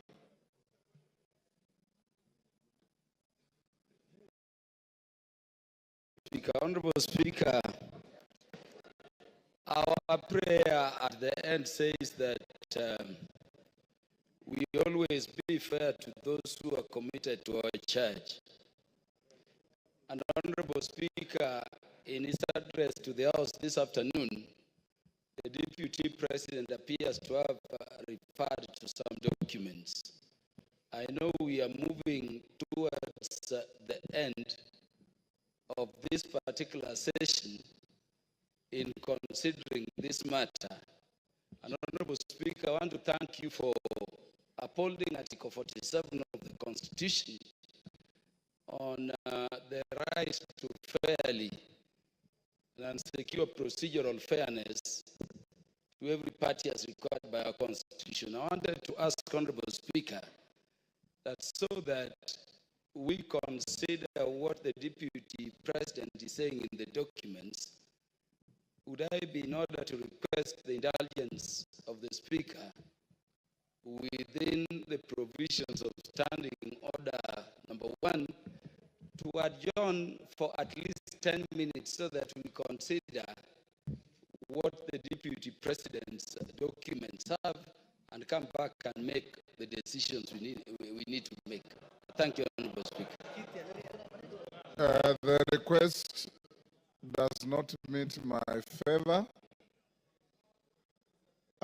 Where's Mutuse? Mutuse, you have 30 minutes to reply before I call the minority leader and the majority leader. Will you exhaust your 30 minutes or you want to share out to anybody? I got an indication that you wanted to share 10 minutes to Kaluma. Pardon? I know. I am organizing the process. He's not going to be. I'm aware, Robert. Mr. Speaker, I will share 10 minutes to senior learned friend Mr. Peter Kaluma, 5 minutes to Deputy Majority Leader, who was my seconder, and I will utilize the rest, which is 15 minutes.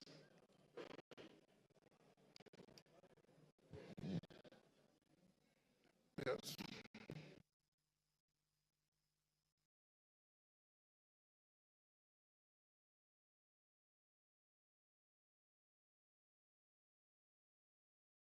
Honorable Mutuse, only you has a right to a second bite to the motion. Your seconder has no right to a second bite. So if you have extra minutes, as I call the minority and majority leader, Kaluma will have 10 minutes if you want to donate to anybody else, but not Owen Bayer. Minority leader, now is your time. You have 15 minutes.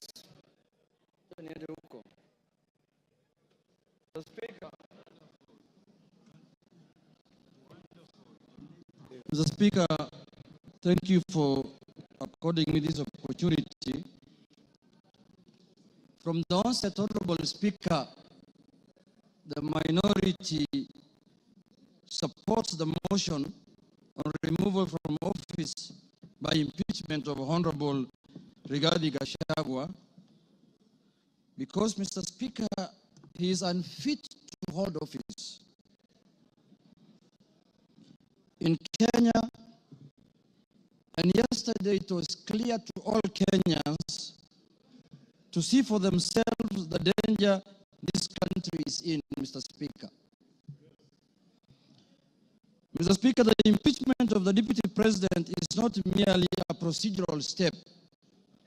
Rather, it's a reflection of our commitment to accountability and the rule of law in this country, Mr. Speaker. Honorable Speaker, the integrity of government and the stability of our nation is at stake, Mr. Speaker, as we speak this afternoon in this House, this evening, Mr. Speaker.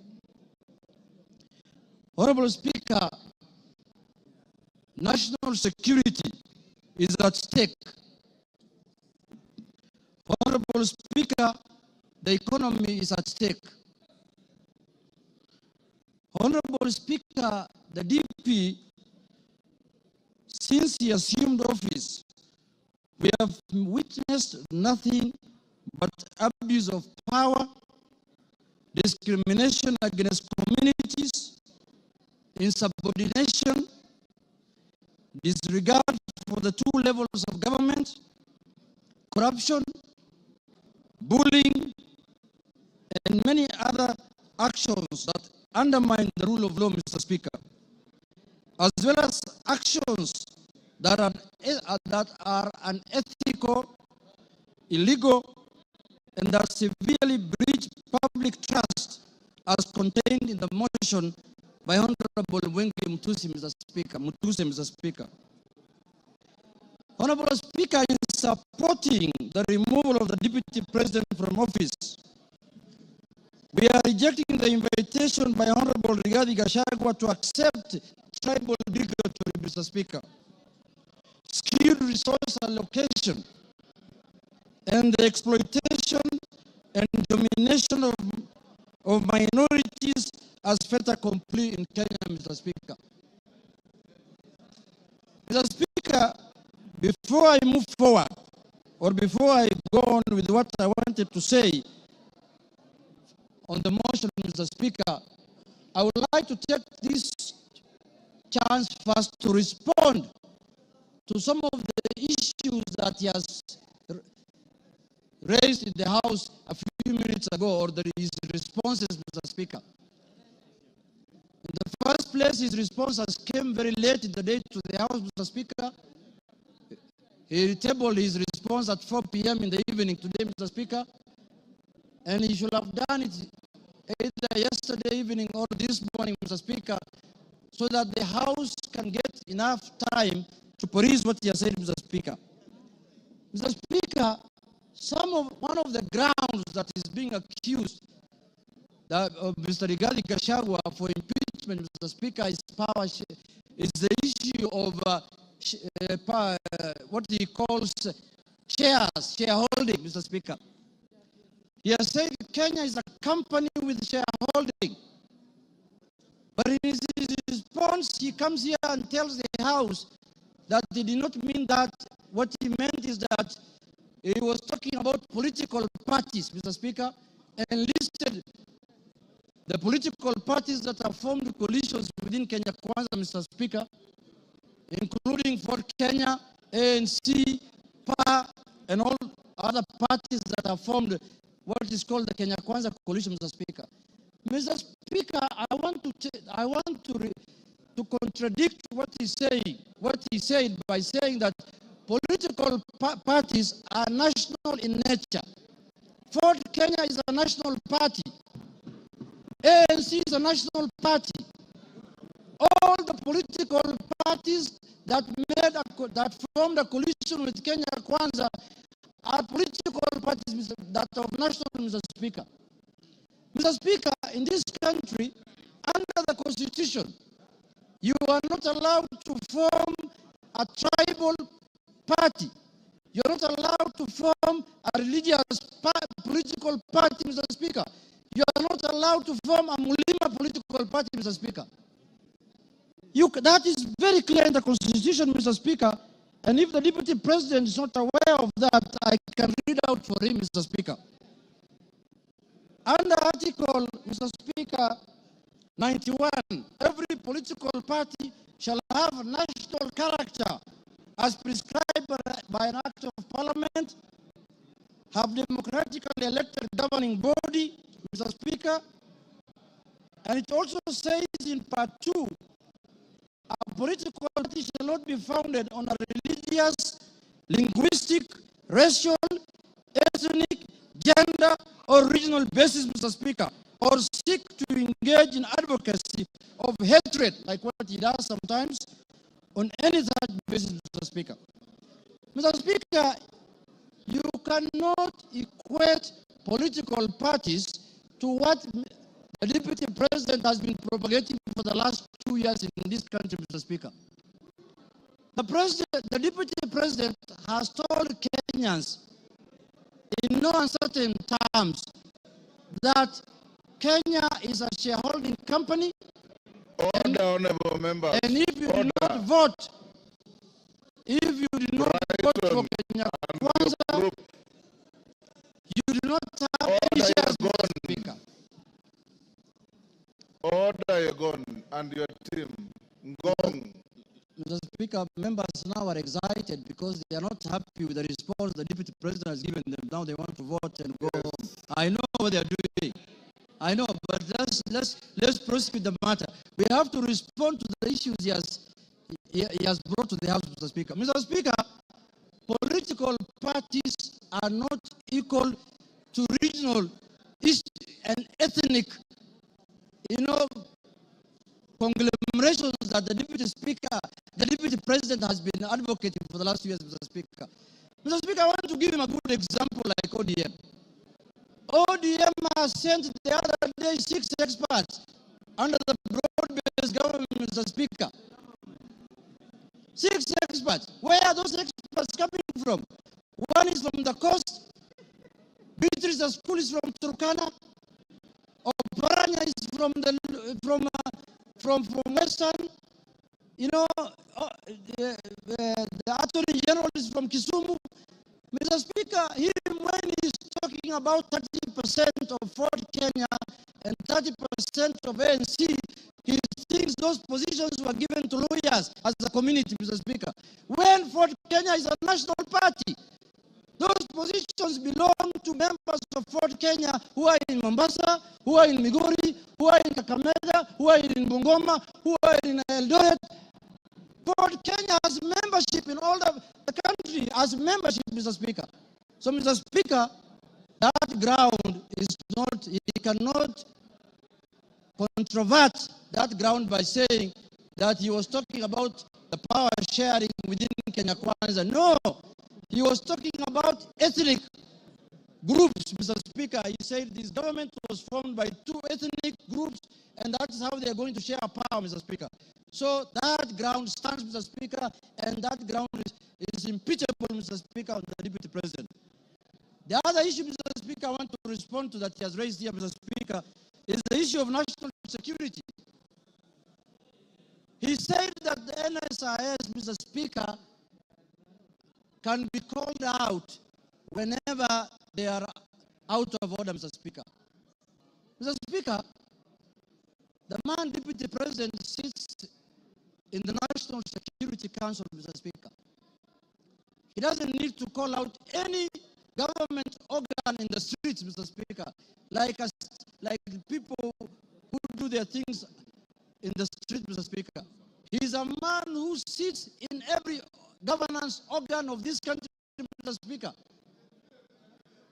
All organs of government, all governing organs are also oversighted by a committee of this House, Mr. Speaker.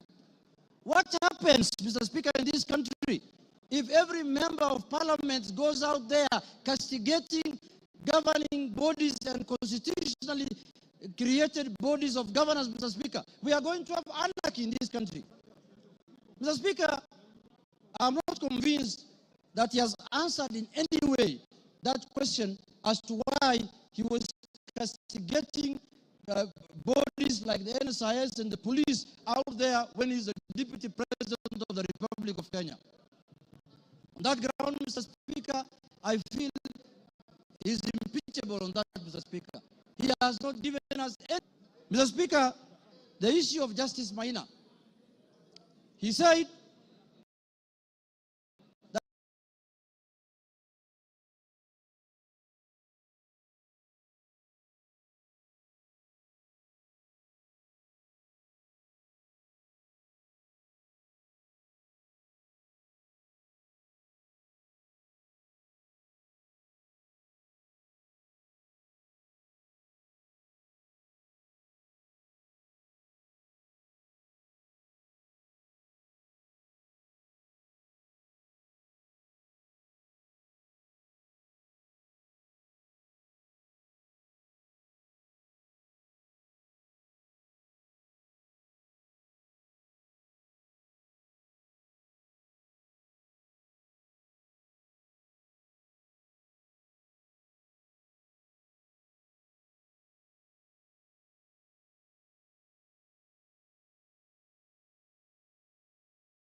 Mr. Speaker.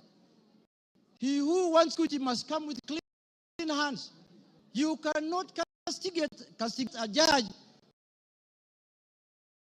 in the rallies, but you want to listen to you. You can't have both.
To deal with that matter. I was unhappy with the way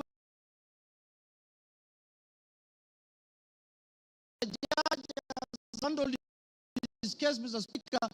He should not have investigated her in a burial, Mr. Speaker. He should not have talked about her in a very demeaning manner, Mr. Speaker. He should have kept his cool and filed his petition with the Judicial Service Commission, Mr. Speaker. On that account, Mr. Speaker, he has failed the leadership and integrity, Mr. Speaker, under the Integrity Act, Mr. Speaker, and on that account, he's impeachable, Mr. Speaker.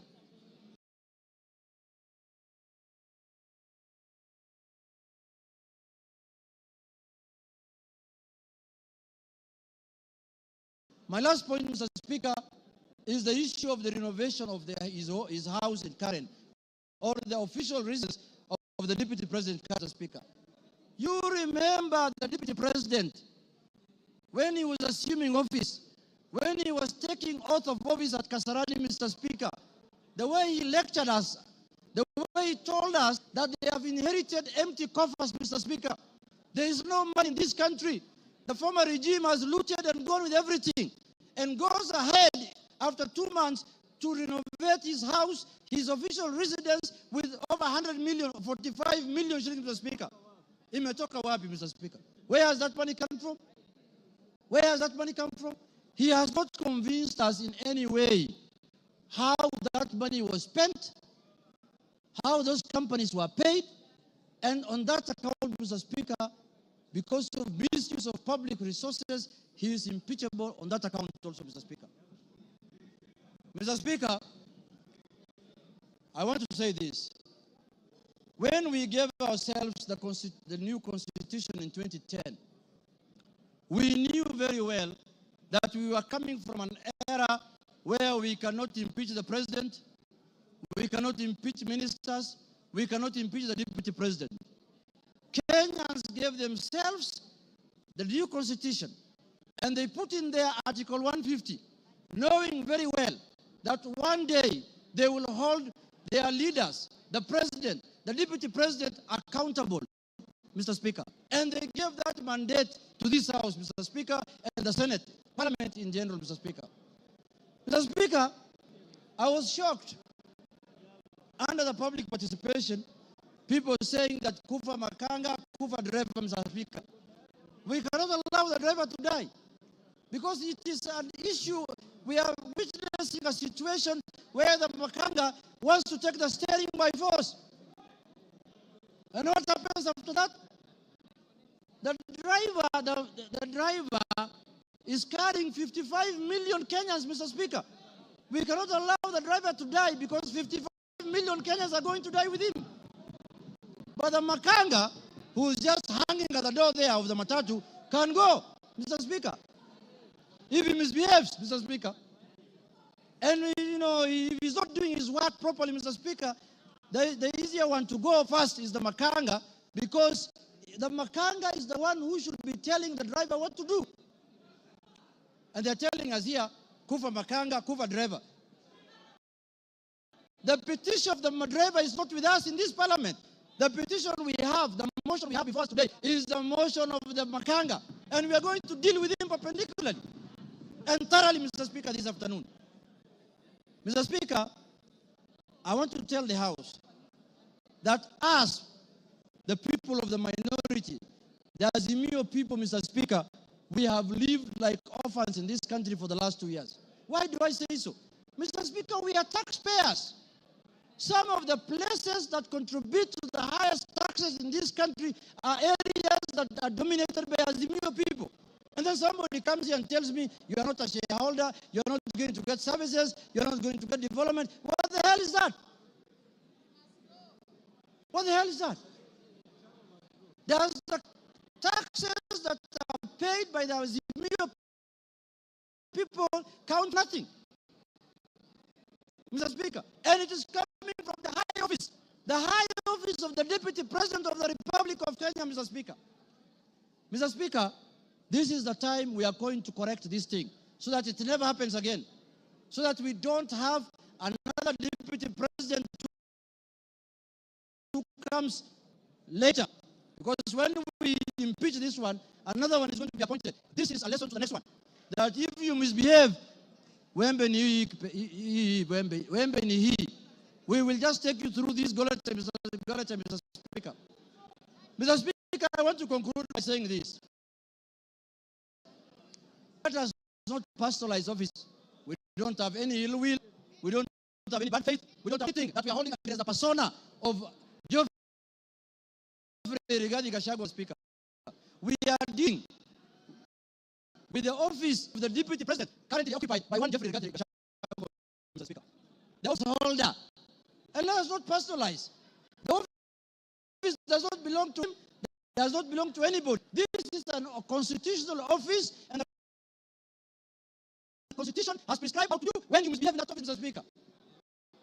So, Mr. Speaker, for Kenya to become cohesive, regardless to do what? We must, for Kenya to become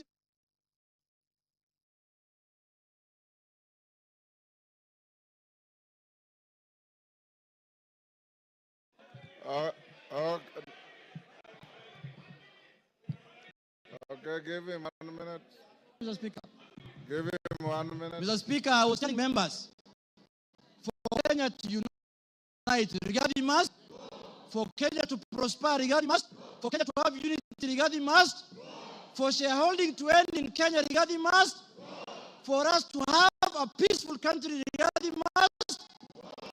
Thank you very much. That is the mood, and that is the what we are going to do. Thank you, Kimani Ichung'wah.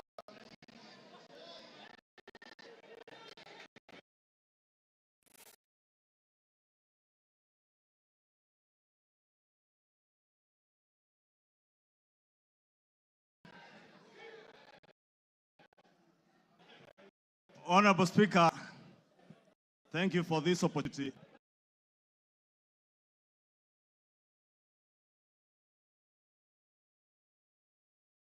Honorable Commerce Mutu, the member for Kibwezi West, approached me with the impeachment motion.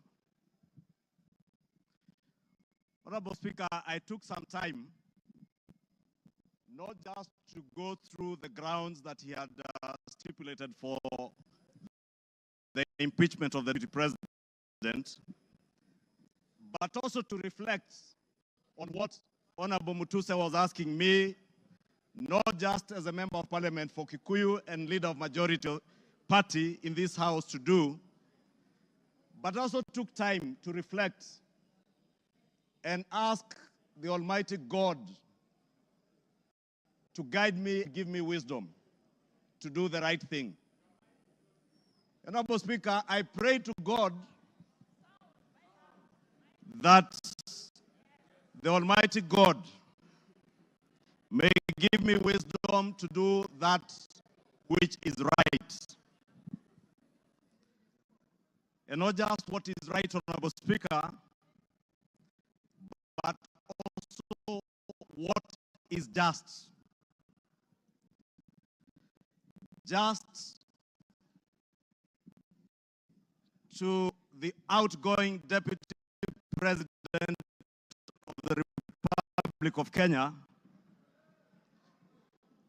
but also just, more importantly, just to the people of Kenya who turned out in their numbers in 2022 to vote in a government that they believed would create cohesion and unity and offer them opportunities to excel and prosper as a people. Honorable Speaker, as I prayed for wisdom, I was also conscious that what is right is not always easy. And what is right is not always popular.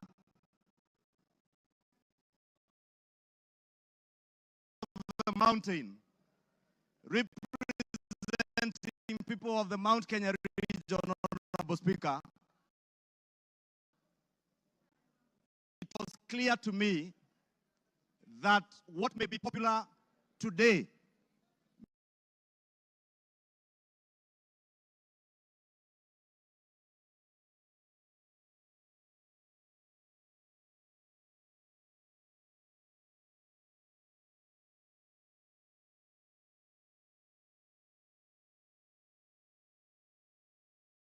may not be right. And that is where I ask God to give me the wisdom to do that what is right, Honorable Speaker. And I am here today to do what is right for the people of Kenya. I am here to do what is right, not just for the people of Mount Kenya. I am here to do what is right for the greater good of the Republic of Kenya, Honorable Speaker.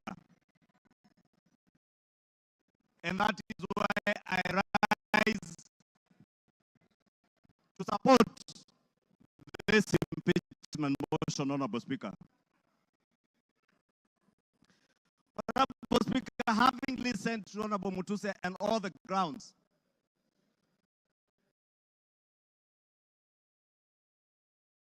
Honorable Speaker, and I would beg for us to look at Article on the removal of our Deputy President, the reasons as to why you may remove a Deputy President from office. First one is on the ground of physical or mental incapacity to perform the functions of that office. We have no capacity to determine the physical and mental capacity of the Deputy President Rigathi Gachagua. But on impeachment, Rigathi Gachagua must, for leaders in high office to bear policy and political responsibility, Rigathi Gachagua must, for national unity, for the fight against graft to bear fruit, for peace and prosperity of our nation as one indivisible whole, one nation under one flag, one people who love their country, who love peace, who want to see a cohesive and working government serving them. Rigathi must? Rigathi must? I submit Rigathi must go.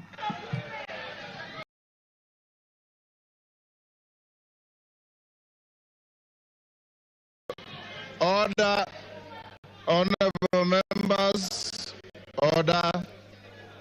The honorable mover has donated his time as follows. Charles Nguna, CNN, you'll start with 2 minutes. Omboko Milemba will follow with 3 minutes. Peter Kaluma will follow with 10 minutes, and then he himself 15 minutes. So, CNN, Charles Nguna. Thank you, Mr. Speaker. Mr. Speaker, let me thank the Kenyans who just expressed their views during public participation on this matter, Mr. Speaker. And to add this, I keenly followed and listened to the Deputy President yesterday, His Excellency. And Mr. Speaker, based on all what is said, we saw a lot of differences, rift, contradictions, divisions, which are totally eminent we are going to have in future, Mr. Speaker. Mr. Speaker, it is inevitable that we are going to have battleground between His Excellency the DP and His Excellency the President. And when the bulls fight, Mr. Speaker, grass suffers, Mr. Speaker. And it's that's why I'm saying that if we continue keeping one of them in the office, Mr. Speaker, Kenyans are going to suffer most, Mr. Speaker. And based on my wisdom, for prosperity and also for development, for what we call prosperity and patriotism, and for us to live in an amicable manner and peaceful manner, Mr. Speaker, we have to separate the two bulls, Mr. Speaker. And the motion today, it is for Rigathi to go, not for William Samoei Ruto. With those few remarks, Mr. Speaker, I support.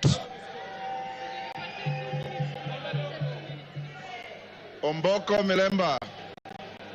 Honorable Speaker, there's a question which makes me stand to speak on. And I want Kenyans and possibly the members who can listen to me to realize that one issue that has not been answered consistently is the question of chairs. Yesterday I listened to the Deputy President and today also. Whenever he's asked about chairs, Honorable Members, can we reduce our levels of conversation? Thank you, Honorable Speaker. Whenever he's asked about the issue of chairs, he picks ANC party agreement and Ford Kenya party agreement. And instead of answering that question, he hides in it. Finally, Honorable Speaker, I'm now holding the reply by Honorable Gachagua, and on page 3 33, the agreement is annexed. And I want to demonstrate to this parliament that what you have been told was wrong. Because that agreement does not talk about just power sharing for a region. He has avoided intentionally to read the entire paragraph, which says that the sharing of the political parties will also depending further on the need to achieve an inclusive government that reflects the face of Kenya, including the need to accommodate the representation of any future member party and all regions of Kenya. He avoided to read that and therefore gives an impression that there was a power sharing agreement which only confined ANC party to Western only, when ANC party is a national party. Look at this, Honorable Speaker. The only member of the ANC party we nominated was Honorable Dena Hamisi, who comes from Kwale and not Western. So this is an issue which has not been tackled. Two, he is unable to deal with Senior Counsel Tenda Molo's assertion in the morning that how would you elevate the agreements of a political party beyond the Constitution of Kenya? It's very important that as you make your decision, you get that this was a false lie. Finally, Honorable Speaker, in all this we have seen all the techniques of card stacking, of propaganda, which include card stacking, emotional appeal, branding, and that's why we have seen the name of the president being dragged in this matter today.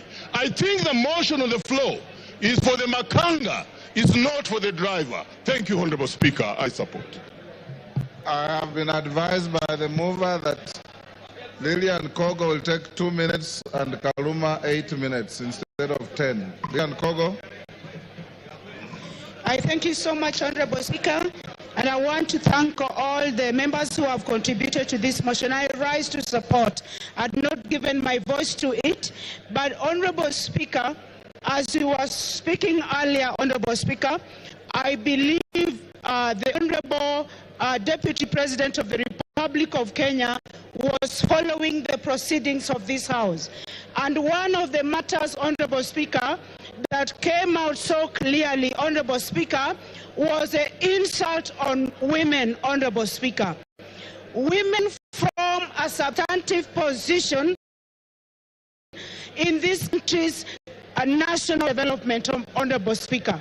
And Honorable Speaker, I expected that when the Deputy President came to this House, he was going to address this matter on a special way, Honorable Speaker.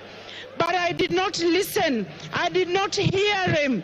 I did not hear the Deputy Speaker say when, where, how. The Deputy President, sorry. I did not hear the Deputy President, one Honorable Rigathi Gachagua, answer to the question of saying that one noble member of this House, the Honorable Jematia, is a Malaya. Honorable Speaker, it concerns me, and I wanted the Honorable Rigathi Gachagua to tell this House where, how, when, who witnessed him sleep with one Jematia and how he felt. We wanted to know, because we are not going to allow women to be used with derogatory language moving forward, Honorable Speaker. It is nobody's choice to be a Malaya. These are mothers. It is nobody's choice to be a Malaya. These are our sisters. It is not. Time up. Peter Kaluma.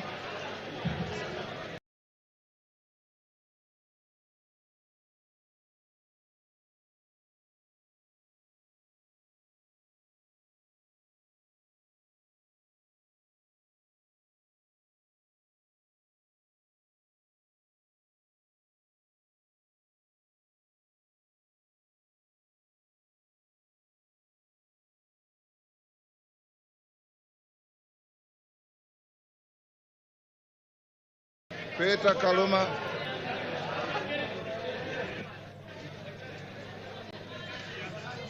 Peter Kaluma. Honorable members.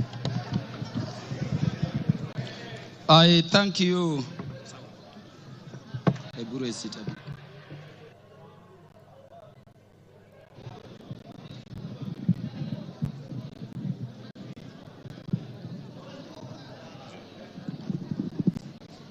Yeah, Honorable Speaker, I thank you in a very special way.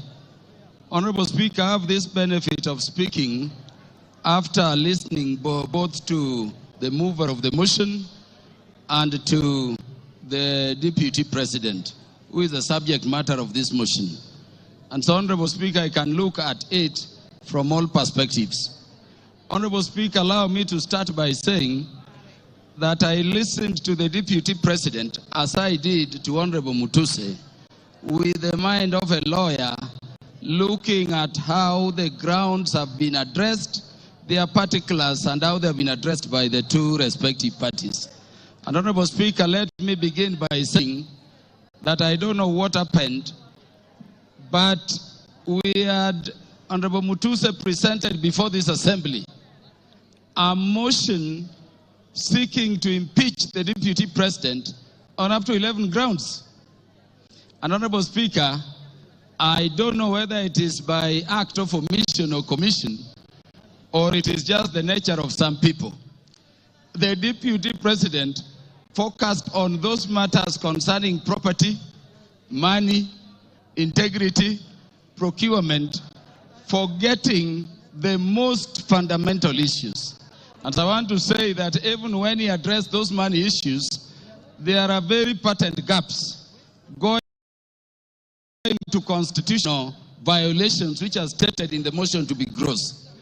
I expected the Deputy President, for instance, to use the opportunity you accorded him, Honorable Speaker, to explain that SMS which came from his son Ikunu Gachagua on the bid bond issue involving that company. No mention of that at all. Honorable Speaker, before I go to the matters I want to address in substance, let me thank you, the Honorable Speaker of the National Assembly, for ensuring that the process this House is going through has been very fair. And in doing so, Honorable Speaker, for according, if public participation should be meaningful, and Honorable Speaker, you made it open at the county headquarters involving all constituencies, and then constituency offices remained open on that day, and you notified it to the public, Honorable Speaker, following that order of court. Then really, there is nothing much for us to continue debating here.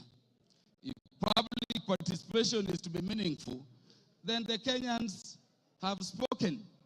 And as their representatives, we can only give meaning to what they say during public participation by securing what they have said, which is that the Deputy President should be impeached. Honorable Speaker, because I'm running fast, let me say that this Constitution has been termed a living document. And Honorable Speaker, if you look at ground one, people take it lightly. But Honorable Speaker, the idea of the unity of our nation has been the one thing which has been disturbing the people of Kenya in terms of being a nation for very long. Honorable Speaker, allow me to read the preamble of the Constitution. And this is what it says. We, the people of Kenya, proud of our ethnic, cultural, and religious diversity, and determined to live in peace and unity as one indivisible sovereign nation. When the Kenyans were making this constitution, they identified the need for unity as one people, as one thing they had to deal with. Honorable Speaker, I request the members to look at Article 4, Sub-Article 2 of the Constitution. It says Kenya is a multi-party democratic state founded on the national values and principles of governance under Article 10 of the Constitution. And Honorable Speaker, people have said so many things about this constitution.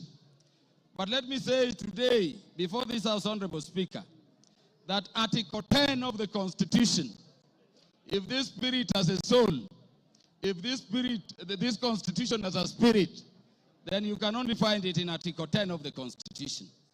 At Article 10, Sub-Article 2, those national values which were identified by the people of Kenya during constitution making as the things which Kenya needs to address are the following, Honorable Speaker. Patriotism, national unity, sharing and devolution of power, the rule of law, democracy and participation of the people, human dignity, equity, social justice, inclusiveness, equality, human rights, non-discrimination, and protection of the marginalized. Honorable Speaker, at the very heart of a nation is equal ownership and equal sharing in the resources of the nation. It cannot be therefore, Honorable Speaker, that a state officer at the level of the Deputy President is singing to other Kenyans how they are shareholders and they don't belong to this country. And Honorable Speaker, it saddens me that having given him the opportunity, the Deputy President did not provide defense. The Deputy President did not offer an apology, but the Deputy President said other people are also doing it. Honorable Speaker, let me say an impeachment motion proceeds in personam. It proceeds against a specific person. You may say Kufa Dereva, Kufa Makanga. Give him 1 minute to wind up. Wind up, Kaluma. Thank you. Honorable Speaker, it does not matter. This motion we have is against a person. You cannot have a motion for impeachment against Kaluma and somebody. Those who are saying Kufa driver, Kufa Makamba, bring the driver and we will also consider it on the merit. And on account of that, Honorable Speaker, this person must go. Honorable Speaker, in the few seconds remaining, let me say that when Westgate came under attack, I lost a cousin in the name of Jackton Port. He was the first one to be shot there. When Garissa University came under attack, Honorable Speaker, I lost Solomon Oludo from Marindi, a son of our land I educated at Ubiero Primary School. Honorable Speaker, we have no problem holding the security apparatus of the nation, to account. But Honorable Speaker, we cannot have a situation where you talk that recklessly in public about our national intelligence service being dysfunctional. For a state which is permanently under terror, target and attack. And by the way, in the Security Committee, each minute we are fighting terrorists. You cannot speak that way and come back and say it is normal. Honorable Speaker, how can you be a principal assistant to the President when each time the President leaves the country, you are organizing rallies to incite ethnic animosity against your own government? Honorable Speaker, how can you be a principal assistant to His Excellency the President when the President is having a press conference in Nairobi and you are having a separate one instead of standing with him to calm the nation from Mombasa to say that the President, in fact, there is a problem and is a dysfunction in government? Time up, Mutuse. You have 15 minutes. Very good. Thank you, Mr. Speaker. Thank you, Mr. Speaker. Before I begin my reply to the motion, please allow me to table additional documents, being a newspaper advert that was placed by His Excellency the Deputy President in today's newspapers, and also the video recording of his speech yesterday, because they are material to these proceedings. Go ahead. Request granted.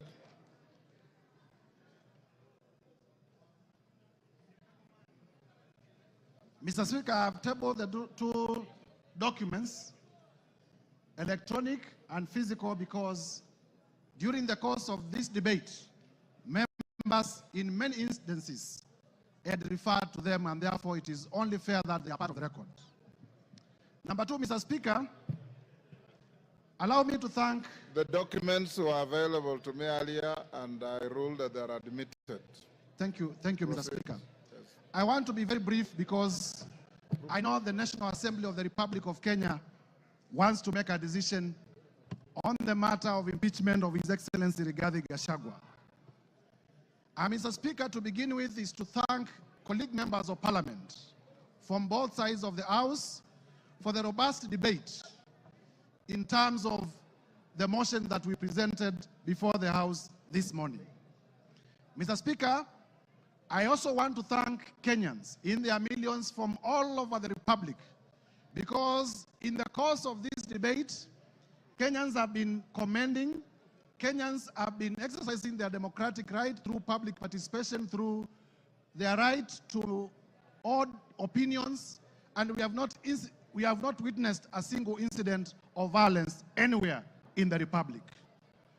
There had been vitisho that if you table an impeachment motion for a person of the magnitude of the Deputy President, there may be violence, people will lose lives.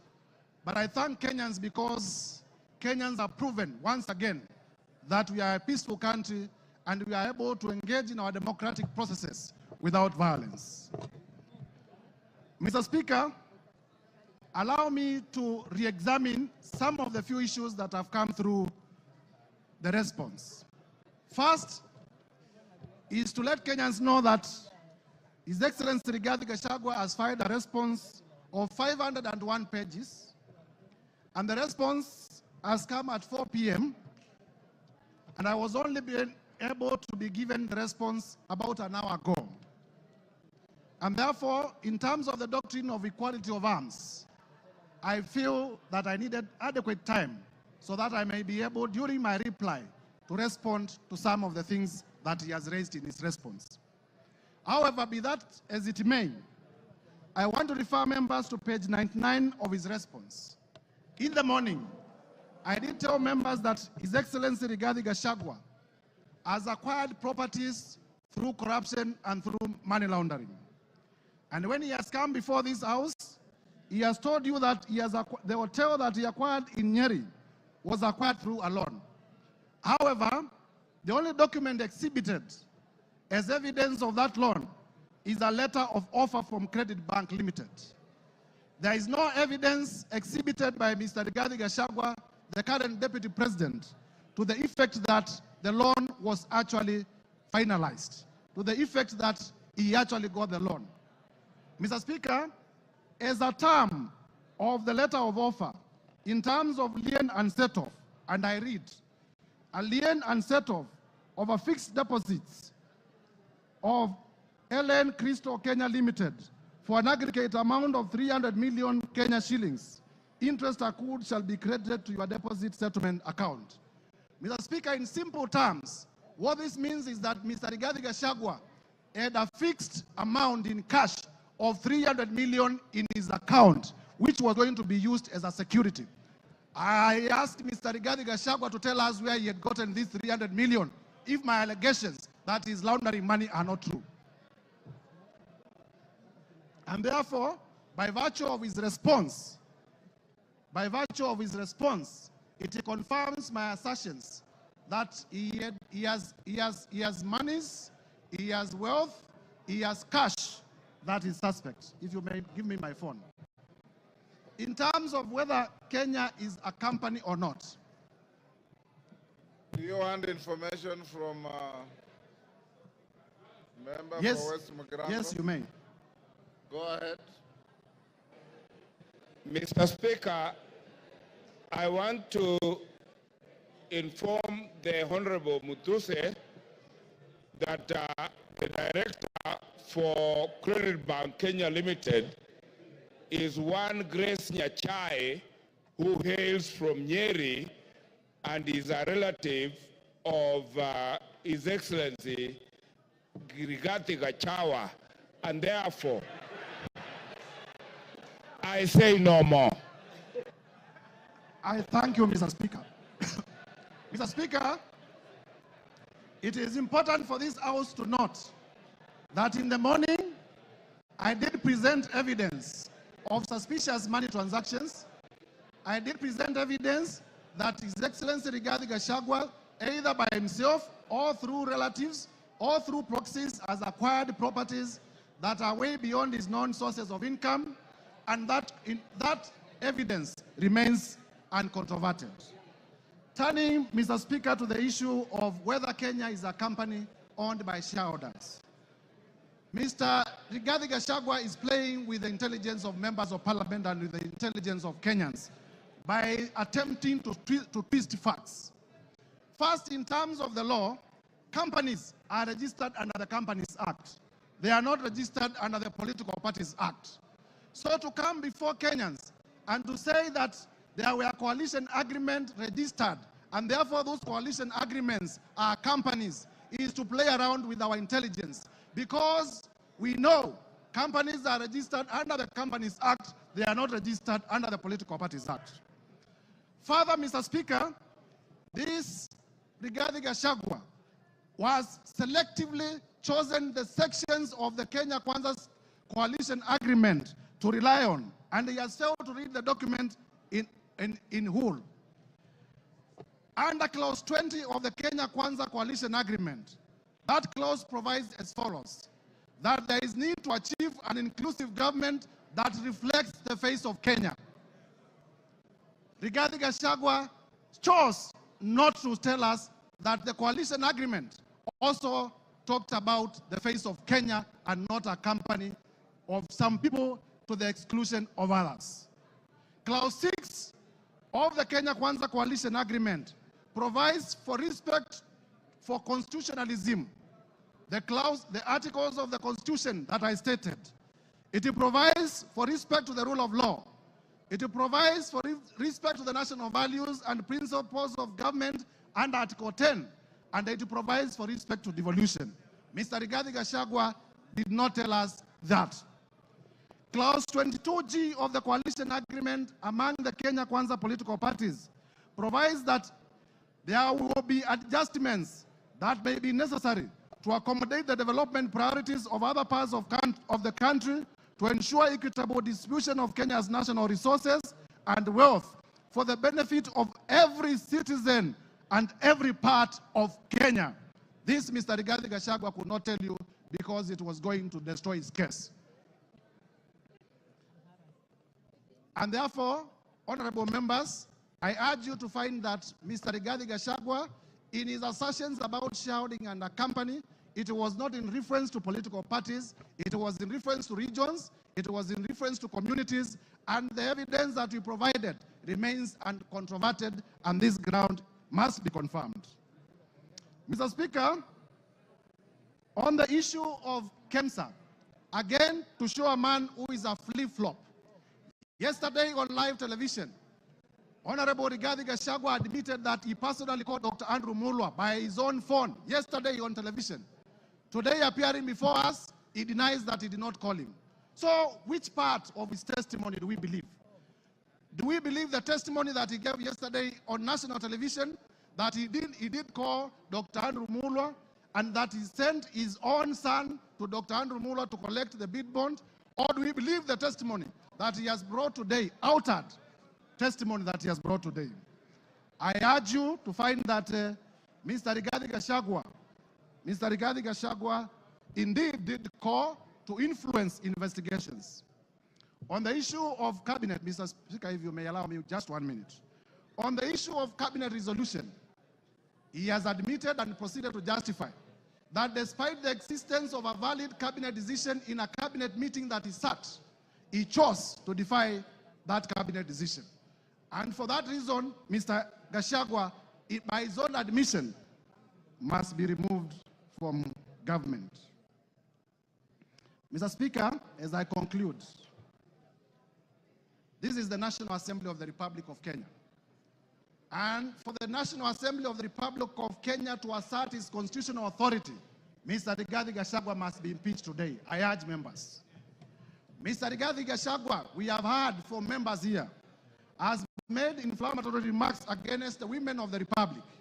For the respect of the women of the Republic of Kenya, Mr. Rigathi Gachagua must be impeached today. We have heard that Mr. Rigathi Gachagua has disinherited the widows of his own brother. And for the widows of Kenya, beginning from Madeira, to be safe, Mr. Rigathi Gachagua must be impeached today. And therefore, I urge members to find favor with my motion from clause 1 to clause 11. And as you vote to impeach Mr. Rigathi Gachagua. I thank you, Mr. Speaker, and I beg to move. Thank you. Honorable members on their feet, take your seats. Take your seats. Take your seats. Brighton, take your seats. Today you are very mobile.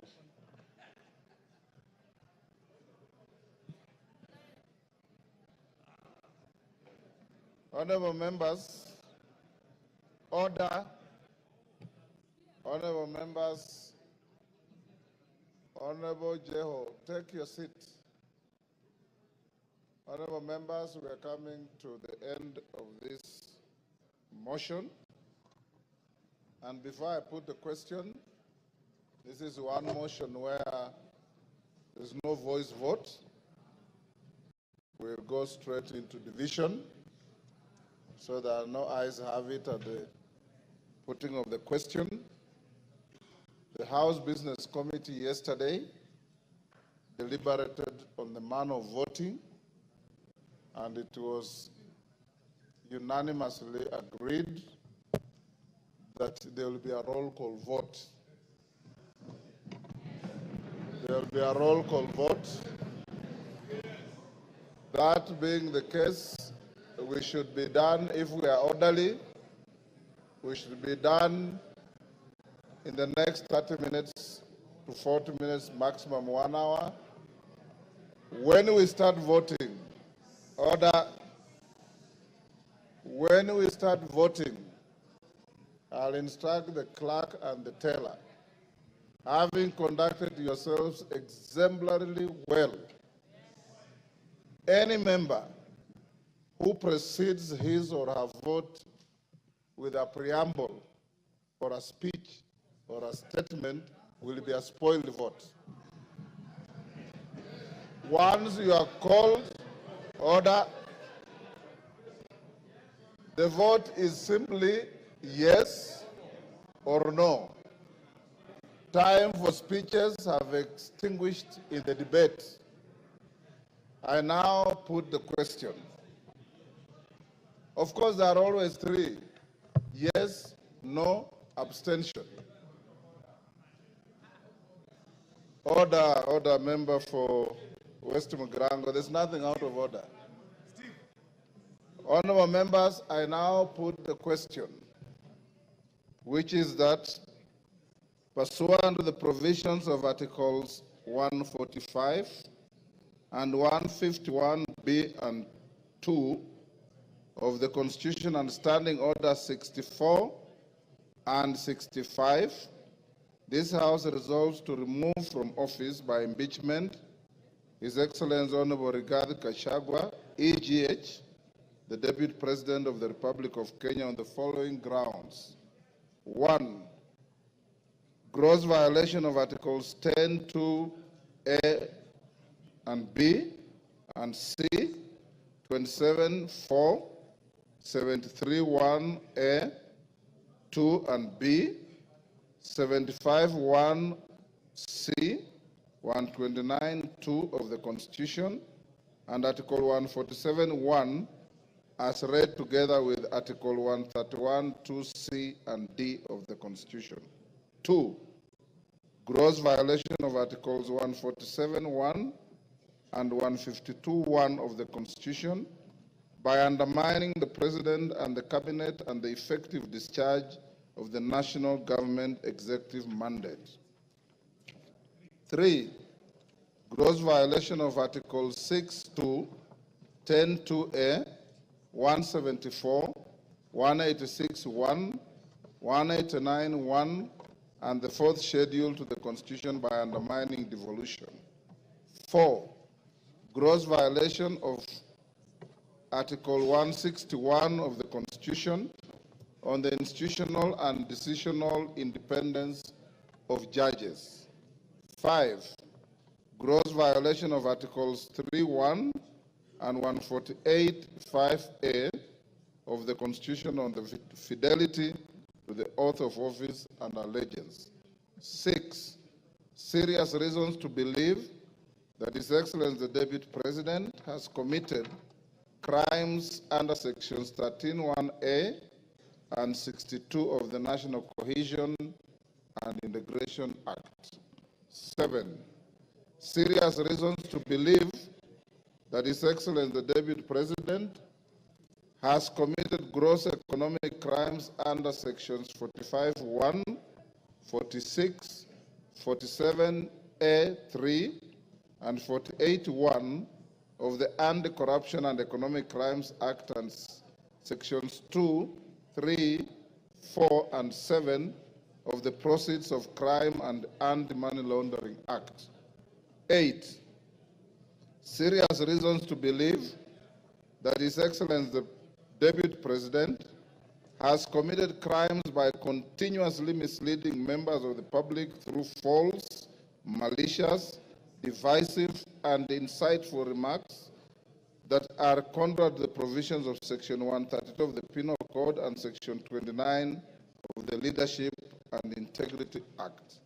9, gross misconduct that is incompatible with the high calling and dignified status of the office of the Deputy President, a member of the Cabinet and the National Security Council. His Excellency the Deputy President has publicly attacked and undermined the work of the National Intelligence Service and its officers. 10, gross misconduct by openly or publicly insubordinating the President, who is the head of state and government. And 11, gross misconduct by persistently bullying state and public officers. I now direct that the division bell be rung for 5 minutes. Then thereafter, we will go into voting process. As we do so, can the whips give us, yes, Jeanette? Speaker, I propose that only the whips should be allowed to go out of the chambers, Mr. Speaker. The rest should remain seated. Yeah. Only the whips should be allowed to go out, Mr. Speaker. The rest of the members can sit and hold their things on the.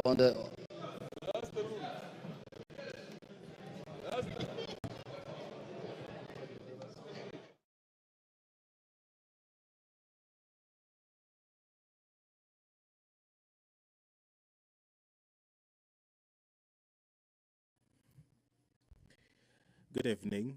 If you're just tuning in, the National Assembly has been debating the special motion by the Honorable Member Mwengi Mutuse on the proposed removal by impeachment of His Excellency Rigathi Gachagua, the Deputy President of the Republic of Kenya. The Honorable Member in the special motion did advance 11 accusations against the Deputy President, and among them his gross violation of Articles 10, Subarticle 2A, B, and C, Article 27, Subarticle 4, Article 73, Subarticle 1A, Article 2B, Article 75, 1C, Article 129, Subarticle 2 of the Constitution, and Article 147, Subarticle 1, as read together with Article 131, Subarticle 2C and D of the Constitution, that the Deputy President has persistently made utterances threatening to discriminate, exclude, and unlawfully deny sections of the people of Kenya and regions of the Republic of Kenya equal opportunities for public service appointments and allocation of public resources. Another charge is that the Deputy President has made unilateral public statements inconsistent with policy positions collectively adopted by the government and contradicted the President on critical matters of governance and the exercise of the President's functions as a symbol of national unity. That is, Excellency, the Deputy President interfered with the running of Nairobi City County Government by inciting citizens against lawful directives of the county government on the planning and relocation of markets and publicly disparaging the leadership of the county government and its decisions. Charge 4, that His Excellency the Deputy President has undermined the institutional and decisional independence of a judge through public attacks on a judge of the High Court of Kenya and falsely threatening to file a petition for the removal of the said judge in a matter in which he was a party. Another charge is that the Deputy President breached his oath of office and allegiance on account of the utterances and actions attributed to the Deputy President under grounds 1, 2, and 3. Charge 6, that the Deputy President has persistently made inflammatory, reckless, insightful public utterances over the last 2 years in contravention of the law. Charge 7, that His Excellency the Deputy President has committed gross economic crimes, namely conflict of interest, abuse of office, and conspiracy to commit crimes under sections by inexplicably amassing property estimated at 5.2 billion shillings that is incompatible with his known legitimate income and by trading with the office of the Deputy President through proxies. Another charge is serious reasons to believe that His Excellency the Deputy President has committed crimes by continuously misleading members of the public through false, malicious, divisive, and insightful remarks that are contrary to the provisions of Section 132 of the Penal Code and Section 29 of the Leadership and Integrity Act. Charge 9, gross misconduct that is incompatible with the high calling and dignified status of the office of the Deputy President, a member of the Cabinet and the National Security Council. His Excellency the Deputy President has publicly attacked and undermined the work of the National Intelligence Service and its officers. Charge 10, gross misconduct by openly or publicly insubordinating the President, who is the head of state and government, and Charge 11, gross misconduct by persistently bullying state and public officers. The Deputy President was some minutes after 5 p.m. given the opportunity by the National Assembly to defend himself against these 11 allegations that have been leveled in this special motion which the members of the National Assembly have been debating today. And right now,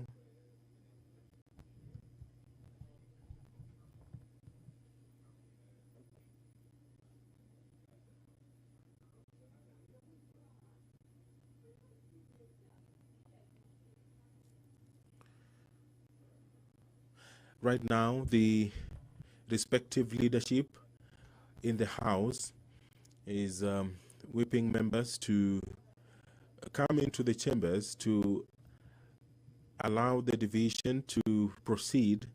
Remember that this requires more than 200 or at least 233 members of the National Assembly voting in affirmative, and they will be doing so through a roll call. Standing Order 65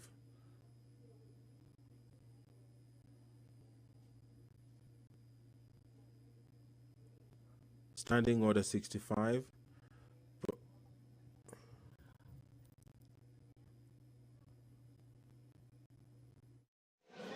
Honorable members, take your seats. Whips, you are satisfied your members are all in the house. Take your seats.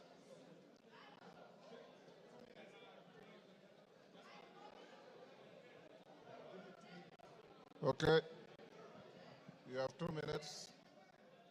Members who are on their feet, take your seats. Thank you.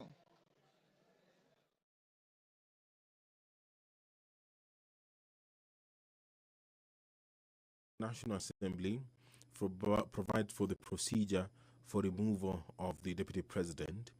And it says that where a member proposes the removal of the Deputy President on the grounds of physical or mental incapacity in terms of Article 150, sub-Article 1A of the Constitution, Standing Order 63, which talks about procedure for removal of President on grounds of incapacity, shall, with necessary modifications, apply. You'll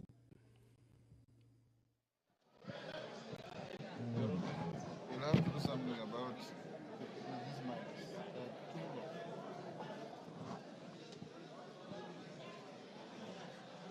Take your seats, honorable members.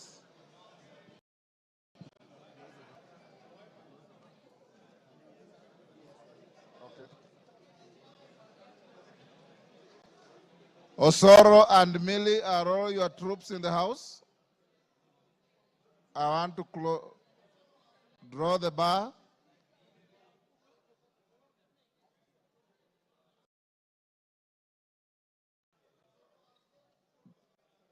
Draw the bar.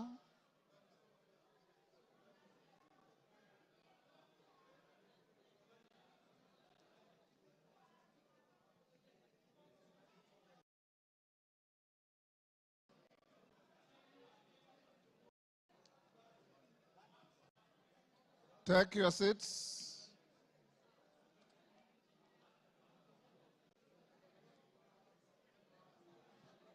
Honorable members, you may take your seats now.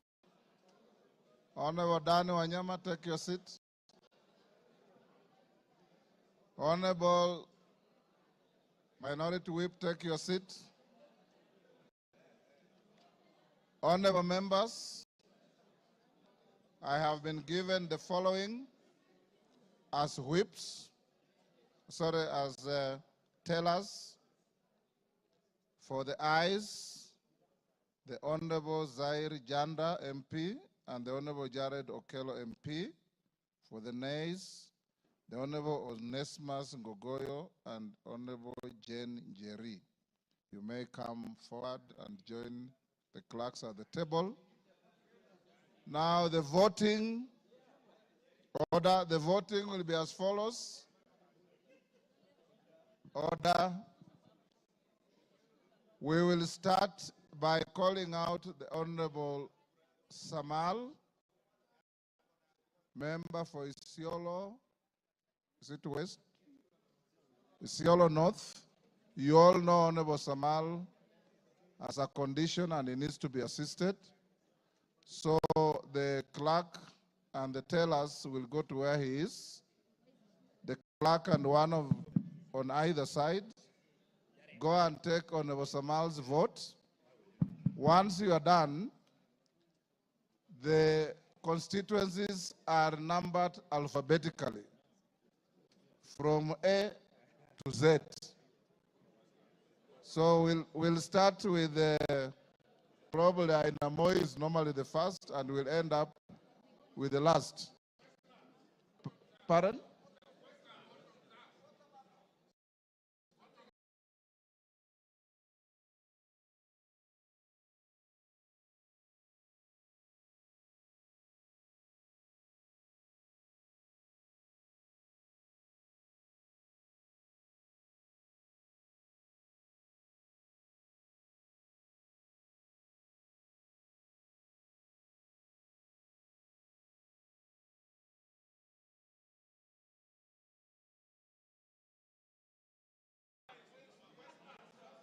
Yes.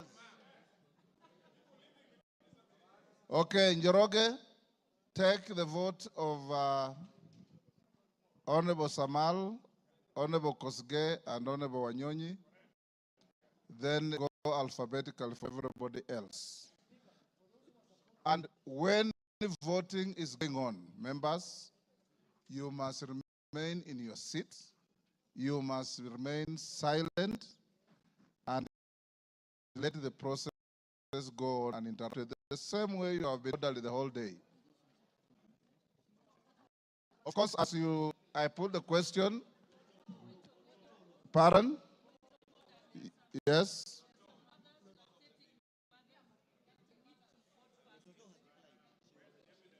Toto has already indicated to the clerks that she will wait and vote like everybody else.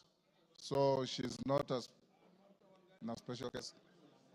Is Mother Wangari also lactating? I didn't know that. Now, clerk, those who are supporting the motion are voting yes. Those who are not are voting no. The tellers are, as I've told you, for yes, Janda and Okello, for no's, Kasheri and Gogoyo. Clerk, over to you. Voting starts now. Isiolo North, Lomwa Joseph Samal. Westlands, Wetangula Timothy Wanyonyi. Nominated member, Jackson Kosgei Kipkemoi.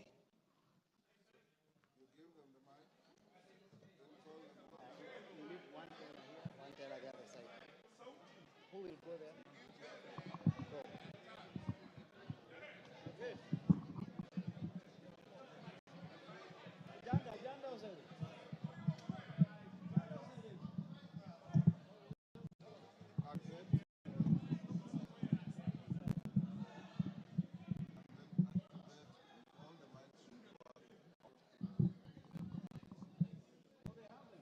I, Tim Wanyonyi, Member of Parliament for Westlands, I vote no. I vote yes. I vote yes.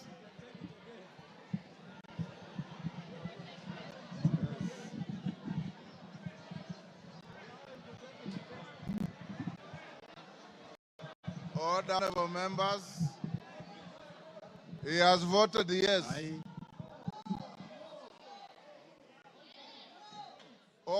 Jackson Kipkemoi Kosgei, nominated Member of Parliament, I vote yes. Yes. I'll stop them.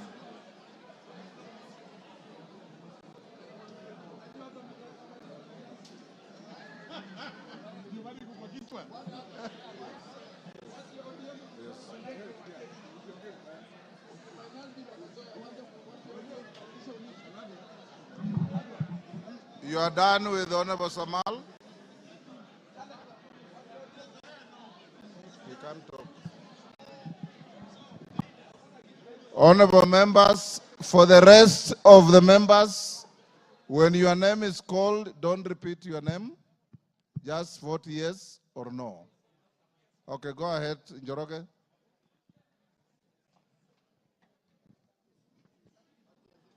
Ainab Koi, Samuel Chepkonga, Aina Moi, Benjamin Langat, Aldai, Marian Kitani,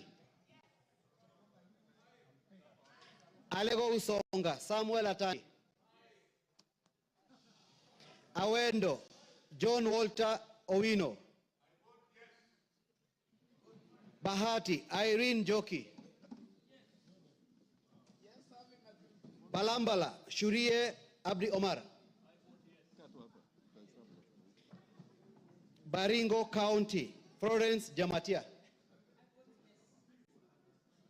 Baringo Central, Joshua Kandie,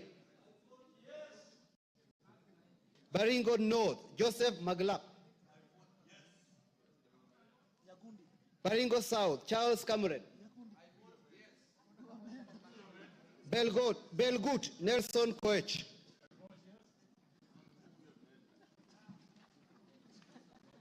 Bobasi, Innocent Obiri,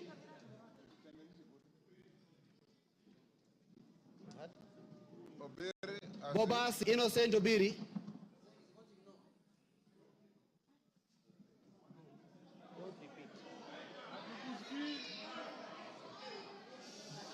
Bamachoge Borabu, Nolfason Obadia. Bamachoge Chache, Alpha Miruka Ondieki. Bomet County, Linet Chepkorir Toto. Bomet Centro, Richard Riot Kilel. Bomet East, Richard Kipkemoy Yegon. Bonchari, Charles Onchoke. Bonchari, Charles Onchoke. Is voted yes. Bondo, Gideon Ochanda. Borabu, Patrick Osero.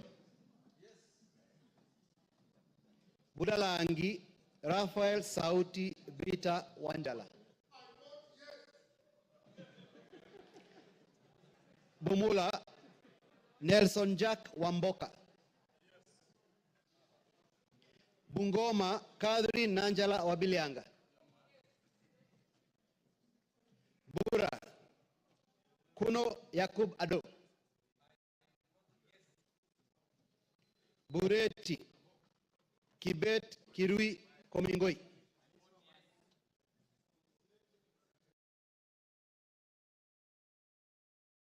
Khadri Nakhambi. Omanyo Khadri Nakhambi. Butere Nicholas Tindi Mwale. Butula Joseph Oyula.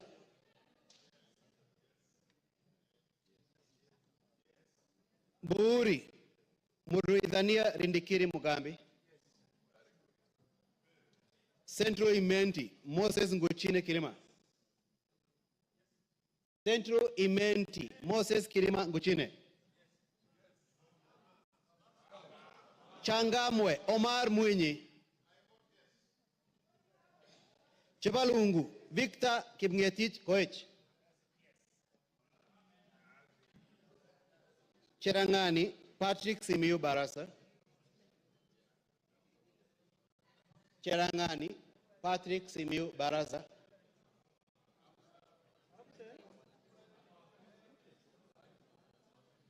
Chesumei Paul Biego.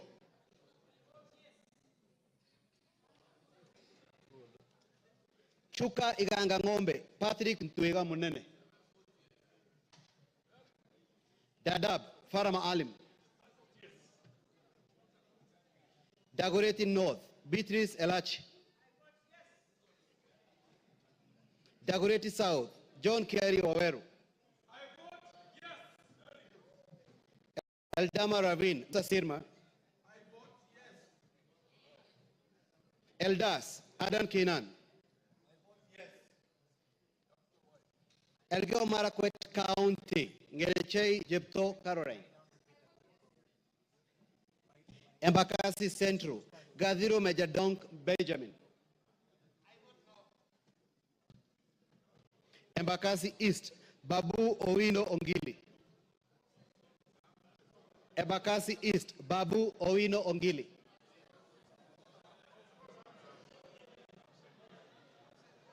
Embakasi North James Gakuya. Embakasi South Julius Mawade.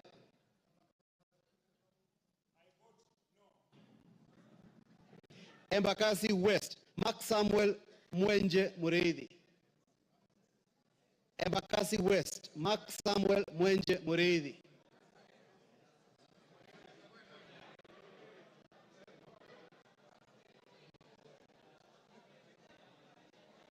Embu County Double N Pamela Njoki.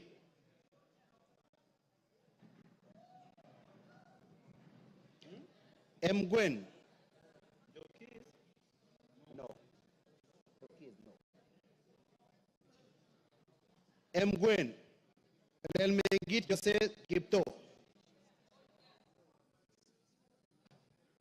Emuhaya Omboko Milemba. Emura Dikir Johanna Ngeno. Enebes Robert Pukose. Fafi Yakub Farah. Nyula Oundo Wilberforce. Galole Said Buya Hiribae Said Poster.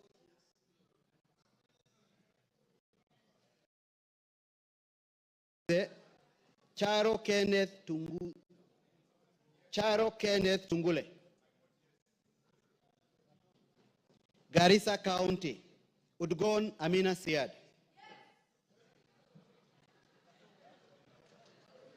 Garissa Township, Major Deko Baro. Garsen Ali Wario Guyo. Katanga Wakili Mureu. Gatundu North, Kururia Njoroge. Gatundu North, Kururia Njoroge.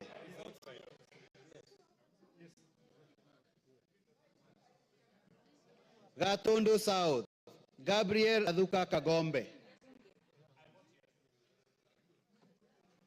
Gem, Elisha Odhiambo. Gichugu, Robert Gichimu. Gilgil, Mother Wangari Wanjira. Gilgil, Mother Wangari Wanjira. Gilgil, Mother Wangari Wanjira.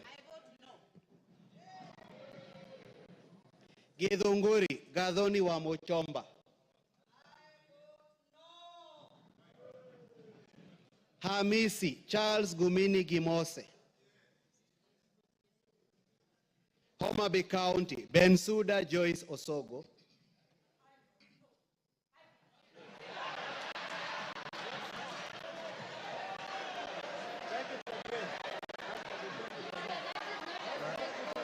Pardon? Take the vote again. Order, Bensuda, utaitwa tena.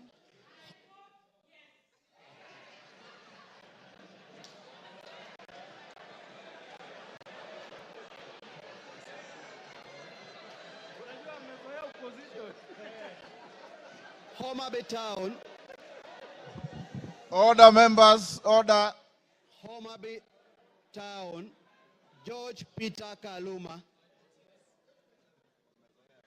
Igembe Central, Daniel Karido Kili.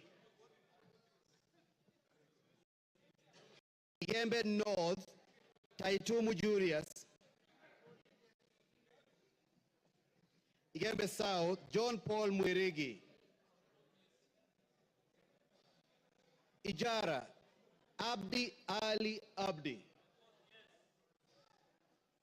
Ikolomani, Shinali Bernard. Isiolo County, Mumina Bonaya. North, Isiolo South, Bidu Tubi Mohammed.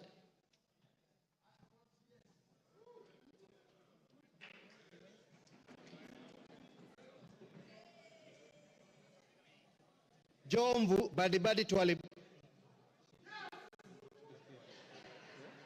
Juja George Koimburi.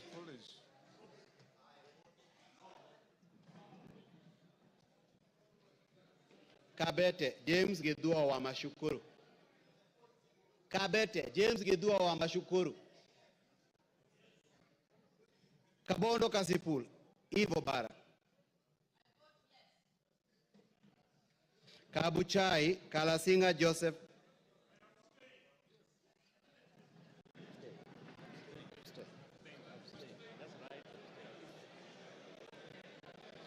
Kacheliba Lote Titus. Kacheliba Lote Titus. Kaiti Joshua Kivinda Kimilu. Kaiti Joshua Kivinda Kimilu. Kaiti Joshua Kivinda Kimilu.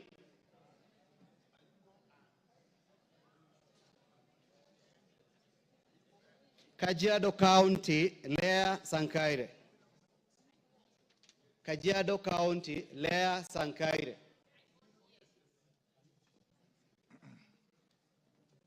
Kajiado Central, Memusi Elijah.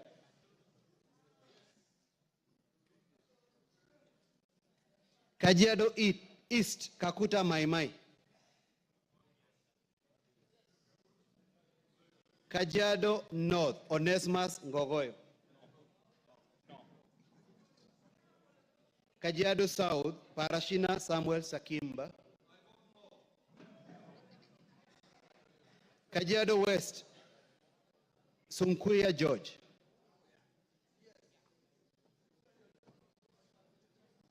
Kakamega County, Elsie Mohanda. Kaloleni, Paul Katana. Kamukonji, Hassan Yusuf. Kamukonji, Hassan Yusuf. Kamukonji, Hassan Yusuf.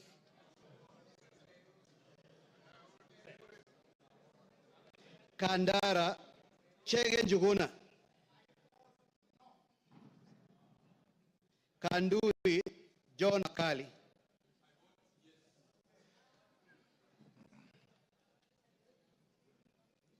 Kangema, Peter Kihungi. Kagundo, Fabian Chule. Kapenguria, Samuel Moroto.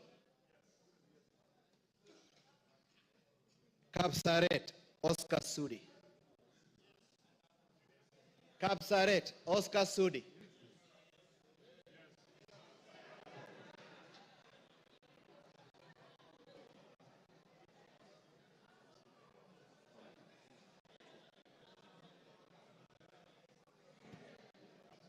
Karachuonyo Okwome Andrew Adipo. Kasarani Karauri Ronald Kamwiko. Kasipul Were Charles Ongondo.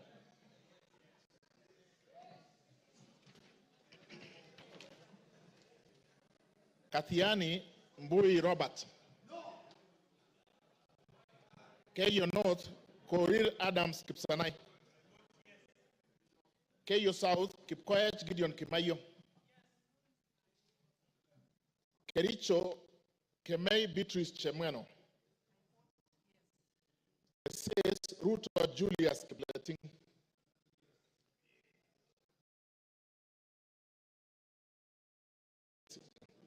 Kuisero Wangaya Christopher Aseka. Kiamba Wanjiko John Jogona.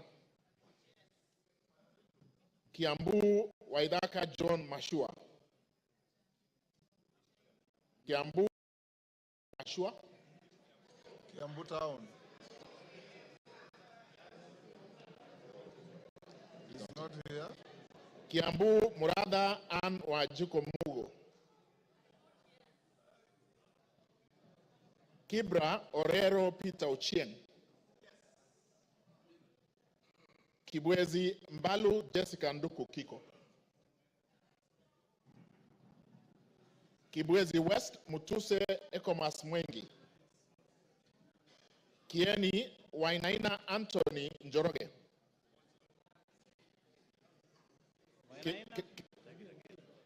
Kieni Wainaina Anthony Njoroge. Kigumo Munyoro Joseph Kamau. Keharu Nyoro Samson Dindi. Kikuyu Eshungwa Anthony Kemani.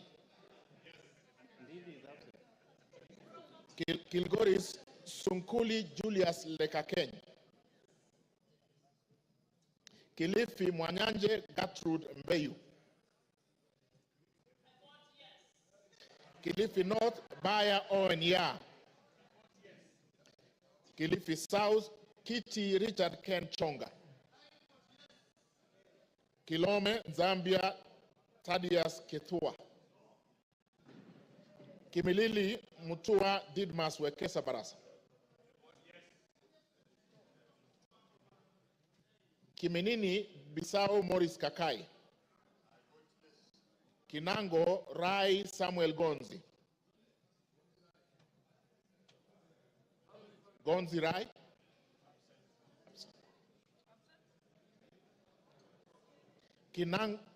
Kinangop Thuku Zakari Kwenya.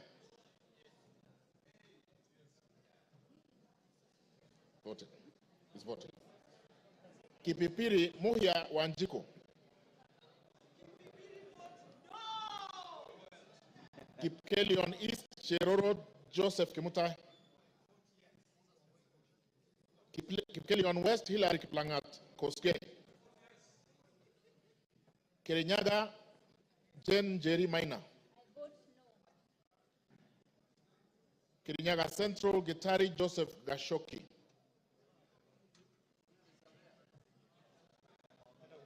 Kirinyaga Central Joseph Gashoki Gitari. Kisauni Bedzimba Rashid Juma. Kisi Donya Doris Aburi. Kisumu Busia Ruth Adhiambo Odinga.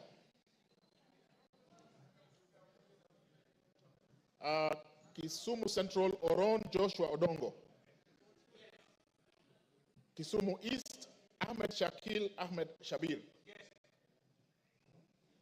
Kisumu West Rosa Akinyebuyu. Kitui Irene Modoni Kasalu. Kitui East Nimrod Miduka Mbai. Kitui Central Makali Benson Mulu. Kitui Rural Mboni David Mwalika. Nyamai Rachel Kaki Kitui South. Edith Vethinyanze Kitui West. Mokaya Nyakundi Japheth Kitutu Chache North.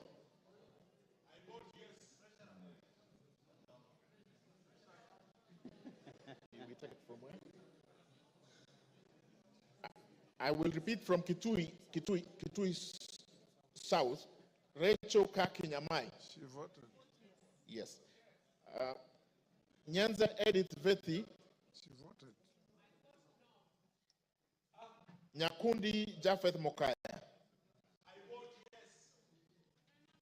Kibagendi Anthony.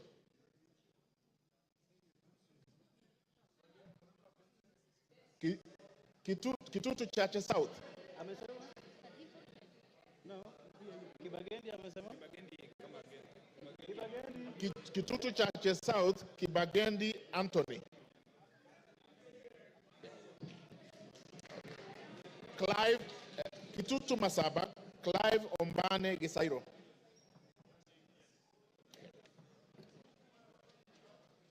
Konoin, Brighton Leonard Yegon. Soy North, Mutai Alfred Kibrono. Kuresoi North. Okay. Joseph Kipkoske Tanui, Kuresoi South. Okay. Kuria East, Masairo Marwa Kitayama.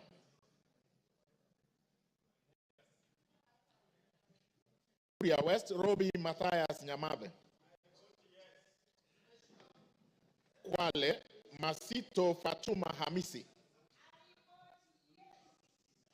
Kwanza, Wanyonyi Ferdinand Kevin.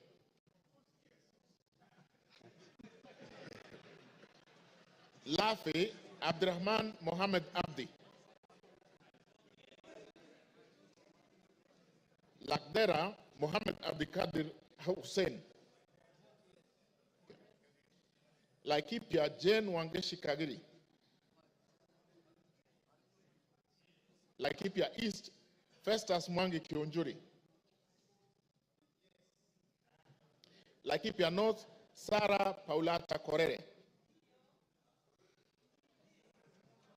Dio.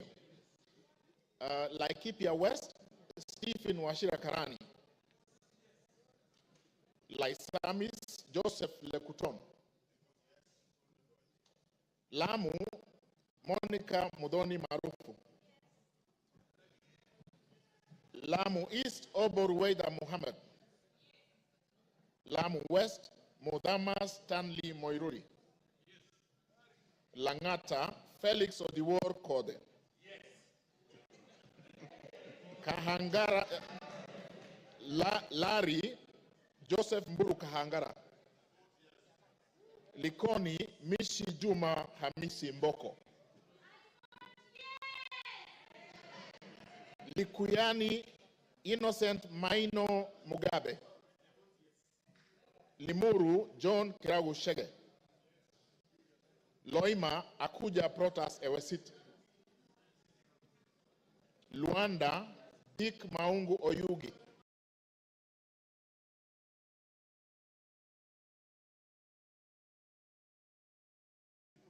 Thank you. Nabi Nabwera Daraja Lugari. Lunga Jiforomondo Mangale Munga. Lurambi Titus Hamala Mkhwana. Mara Jafet Miriti Kareke Mbyuki. Machakos Joyce Kamene.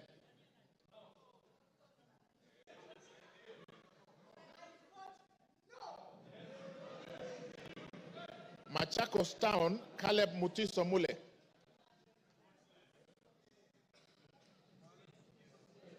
Okay. Yeah, but George Aladwa Omwera Makadara.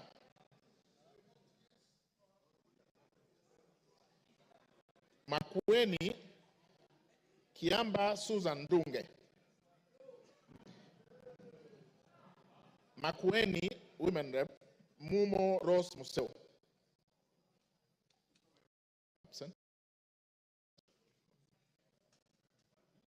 Can I repeat? Mumo Rose Museo. Malava Moses Malulu Injendi. Malindi Amina Laura Munyazi. Mandera North Abdullahi Bashir Sheikh. Mandera Khair Kasim Sheikh. Mandera East Abdurrahman Hussein Wetan Mohammed. Mandera South Abdul Ibrahim Haro. Mandera West Yusuf Adam Haji. Manyata John Gitonga Mwaniki Mukunji. Maragwa Mary Wamaua Waidira Njoroge. Marakwet East David Kangogo Bowen. Marakwet West Timothy Kipchumba Toroitich. Marsabit Naomi Jilo Wako.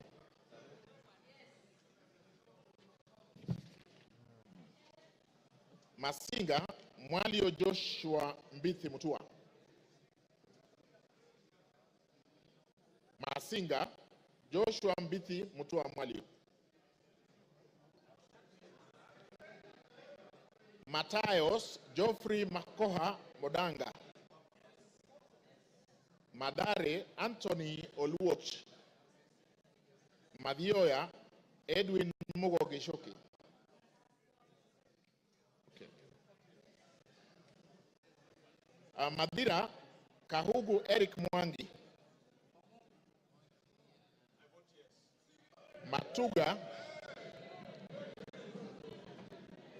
Matuga Tandaza Kasim Sawa. Okay. Matungu Nabulindo Peter Oscar. He's there. Yeah, Tandaza is there. Can I repeat Matuga? Matuga Tandaza Kasim Sawa. Okay, asante. Matungulu Mule Stephen Mutinda. Mavoko Kingola Patrick Makau.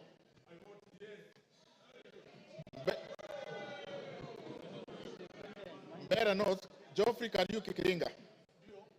Mbeere South, Nebat Bernard Murioki. Mboni Nzioka Erastus Kivasu. Meru Kailemia Elizabeth Karab. Migori Mohammed Fatuma Zainab. Mogotio Kiborek Ruben. Moiben Phyllis Jepkemoy Barto. Molo Francis Kuria Kimani. Mombasa Zamzam Mohammed Chimba. Mosop Abraham Kipsang Kirwa. Moyale Jaldesa Guyo Wako. Msambweni Jaldesa. Okay. Okay, capture. Capture, thank you. Msambweni Badr Salim Faisal. Mount Elgon Fred Kapondi Chesebe. Muhoroni James Onyango Oyo. Mukorweini Gishoi Kagusha John Philip. Mumias East Salasia Peter Kalerwa.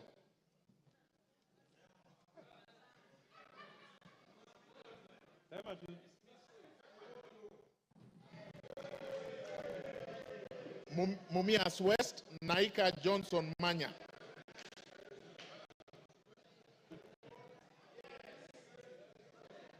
Moranga Betty Njeri Maina. Mvita Mohamed Saud Machele.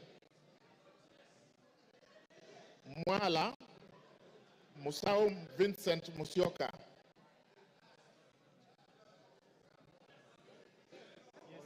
Okay, okay, done. Mwatate Peter Mbogo Shake. Peter Mbogo Shake. Thank you. Mwea Mary Maingi. Mwingi Central Gideon Muteme Muliongi. Mwingi North Paul Musimi Nzengu.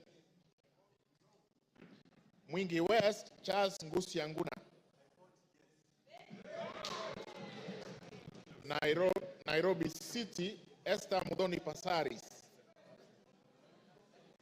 Naivasha Kihara Jane Wanjiru Njeri.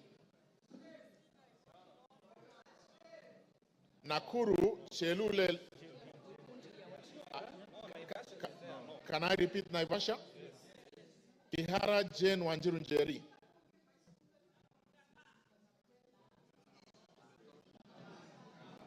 Nakuru Liza Chepkori Chelule. Nakuru Town East Gikaria David. Nakuru Town West Arama Samuel. Nambale Mulanya Geoffrey Ekesa. Nandi Cynthia Chepkoske Muge. Nandi Hills Bernard Kibor Kitur. Narok Rebecca Nonaishi Tonke. Narok East Lamanken Aramat. Narok North Agnes Mantaine Pareye. Narok South Olentutu Kitilai.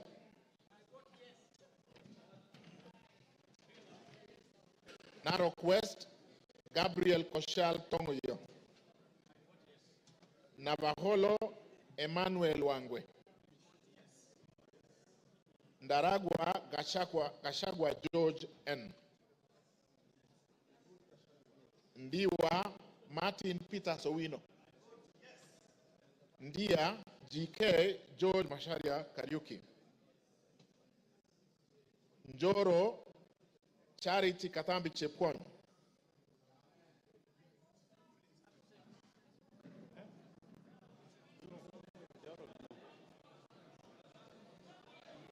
North Hor, Guyo Adi Wario. North Imenti, Abdul Rahim Dawood.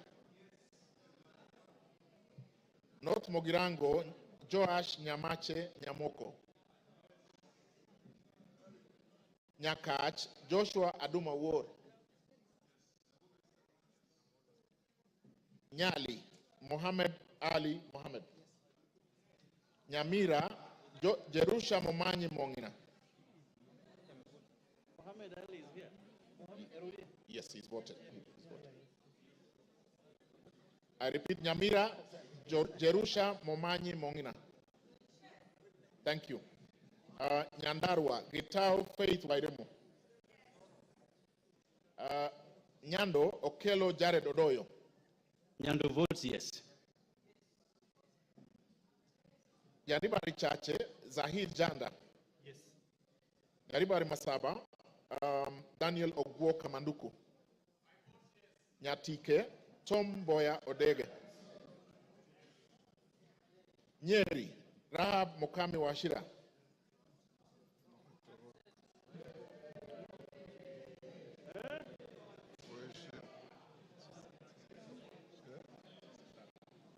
Nyeri Town, Duncan Maina Madenge.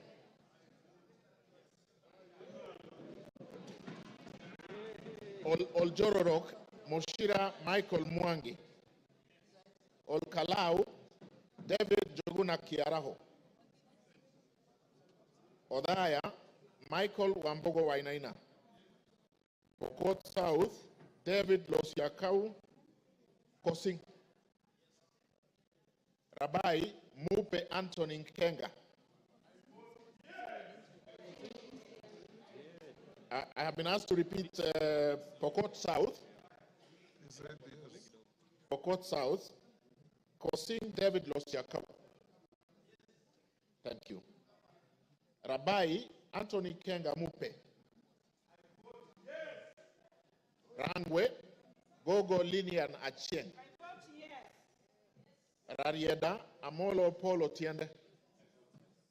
Rongai Paul Kibetchebor.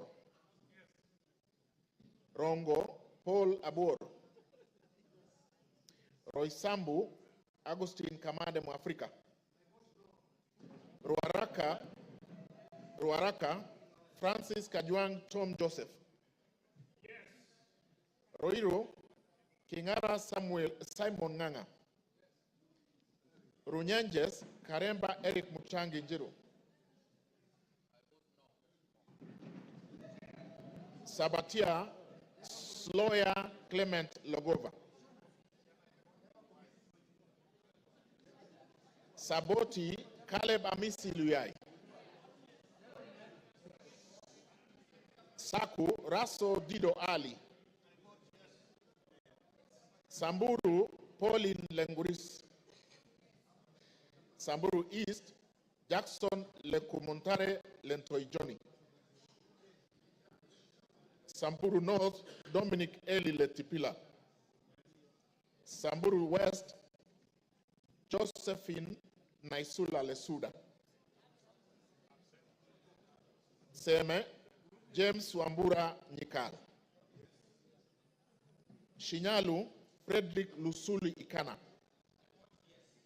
Siaya Odwor Christine Ombaka. Sigor Peter Lochakapong. Sigor Awetsoin Justice Kipsang Kemei. Sirisia John Walukekoi. Sotik Francis Kipiegon Arab Sige.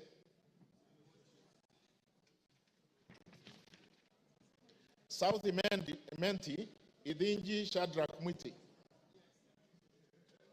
South Mogirango Onyego Silvana Sosoro. Soy David Kiplagat.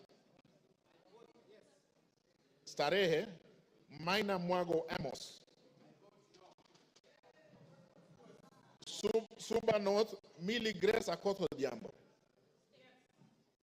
Suba South Karoli Omondi. Subukia Kashobe Samuel Kenodia. Suna East, Mohammed Junaid Sheikh Nu. Suna West, Peter Francis Masara. Taita Taveta, Lydia Haika Mnene Mizigi. Tana River, Amina Dika Abdullahi. Tarbaj, Hussein Abdi Bare. Taveta, John Okano Bwire.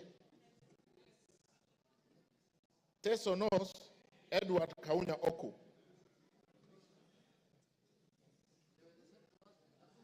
Teso South, can I repeat Teso North? Oku Edward Kaunya. Thank you. Teso North, Oku Edward Kaunya. Yeah, yes, voted. Sorry, Teso South, Otucho Mary Master. Tetu, Geoffrey Wandeto Mwangi. Daraka, Murugara George Gitonga. Darakanithi, Susan Ngugi Nduyo. Thika Town, Nganga Alice Wamboi. Tiati, William Kamket Kasait. Tigania East, Lawrence Purwaburi. Tigania West, John Kanwidhia Motunga. Tinderet, Julius Melikibiwot. Tongaren, John Murumba Chikati. Transoia, Lilian Chebetsiyoi. Tarbo, Janet Chepkemboy Sitiene. Turkana, Cecilia Asinyen Gitit. Turkana Central, Joseph Namwar Emathe. Turkana East, Nicholas Ngikor Nixon Ngikolong.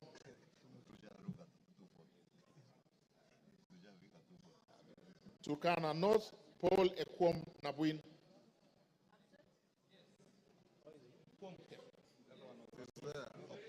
Yeah. Okay. Turkana South, John Ariko Namoit. Turkana West, Daniel Epuyo Nanok. Wasingishu, Gladys Jepkoske Boss. Ugenya, Ochieng David Ouma. Uriri, Nyamita Mark Ogola. Vihiga, Kagesi Kevai Ernest Ogesi. Vihiga, Adagala Beatrice Kahai. Voi, Hamis Chome Abdi. Wajir, Fatuma Abdi Jeho. Wajir West, Aden Daudi Muhammad. Wajir North, Ibrahim Abdi Sane. Wajir South, Muhammad Aden Ado. Wajir West, Yusuf Muhammad Farah. Webuye East, Martin Pepela Wanyoni. Webuye West, Daniel Wanya Masitati. West Mogirango, Mogaka Stephen. West Pokot, Rael Chepkemoy Kasiwai. Westlands, Timothy. He is already voted. Oh, sorry, we have done that, sorry. Undanyi, Makuona Danso Mwashako. Basil Robert Ngui Yata. Yata. Is he here? Ali Abdisirat Khalif. Sabina Wanjiru Sheke.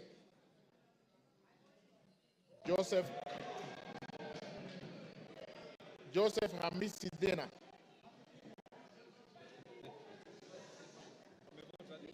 My vote yes. Joseph Hamisi Dena. Okay. Suleka Hulbale Harun. Dorothy Mudoni Kiara. Joseph Wainaina Iraya. Irene. Joseph Wainaina Iraya. He's voted. Okay. Yes.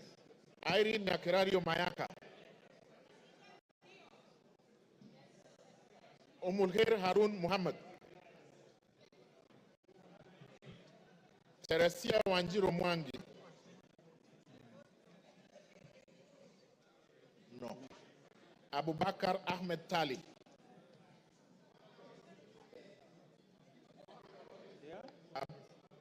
Abubakar Tali. Thank you. You finished?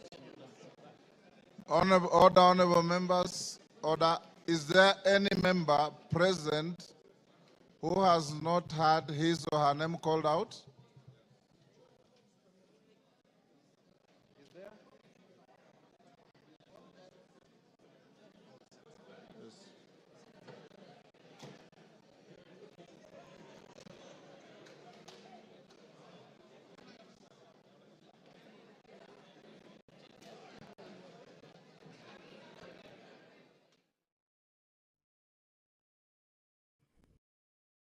Good evening. You are watching the sitting of the National Assembly this evening, where the members have been voting on the proposed impeachment of the Deputy President, Rigathi Gachagua. It was through a roll call as directed by the Speaker of the National Assembly. And what is currently happening is that the tallying of the votes is underway, and thereafter the pronouncement will be made as to how the members of the National Assembly voted this evening.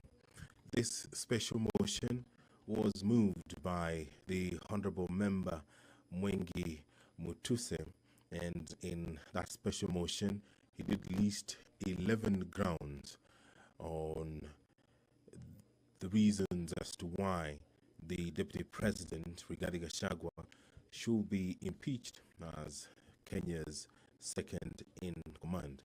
The Member of Parliament cited gross violation of various articles, and also he did cite serious reasons to believe that the Deputy President has committed gross economic crimes under Section 45, subsection 1, Section 46, Section 47A3, and Section 48(1) of the Anti-Corruption and Economic Crimes Act, and Section 2, 3, 4, and 7 of Proceeds of Crime and Anti-Money Laundering Act. Those are some of the reasons that the Honorable Member believes that this House should take serious consideration of this special motion to dismiss the Deputy President, who we did hear from this evening between 5 and 7 when he appeared before the National Assembly and made his case, defending himself against accusations that have been leveled against him. And in a couple of minutes, we will hear the results of this division, this historic constitutional moment for the country. And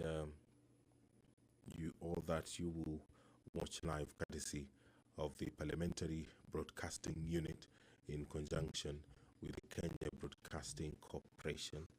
The National Assembly was guided by the standing orders, the procedure for removal of the Deputy President, where a member proposes the removal of the Deputy President on the grounds of physical augmenting capacity in terms of Article 150, Sub-Article 1A of the Constitution, Standing Order 63, which talks about the procedure for removal of President on grounds of incapacity, shall with necessary modifications apply. And Part 2 of the Standing Order 65, where a member proposes to impeach the Deputy President in terms of Article 150, Sub-Article 1B of the Constitution, Standing Order 64, procedure for removal of President by impeachment shall apply with necessary modifications. So the members have been debating, and we will hear the result of this process anytime from now.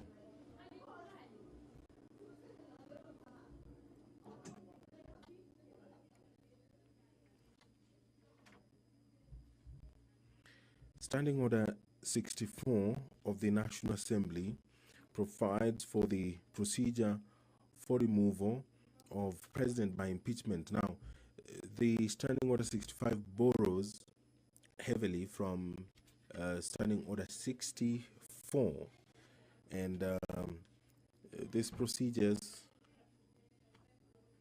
they're quite a number, and some of them have been used in this business that the National Assembly began in the morning, and the culmination of it will be hard any time from now. And if you can see on your screen, the Deputy Speaker of the National Assembly, Honorable Gladys Bose, has taken the seat, and that means that she will perhaps be the one who will make the announcement after the tabulation and the tallying of the votes that has concluded, been done. The number required to vote in affirmative, according to the provisions of the Constitution, is 233 members. That is the threshold required to impeach the Deputy President. And there the Speaker has returned. The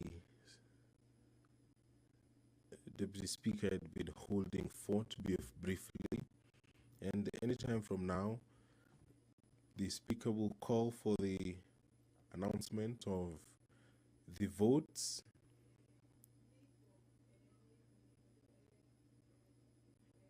which are currently being verified. It was a requirement that voting be done via roll call, and any moment from now, we will be hearing the result of that roll call.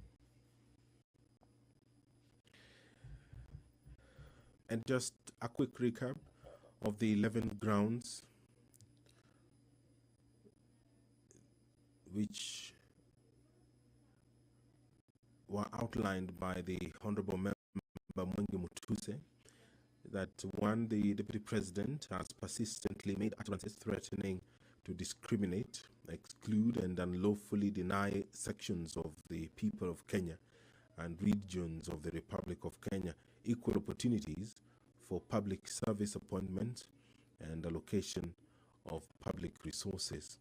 Ground 2, the Deputy President has made unilateral public statements inconsistent with policy positions collectively adopted by the government and contradicted the President on critical matters of governance and the exercise of the President's functions as a symbol of national unity.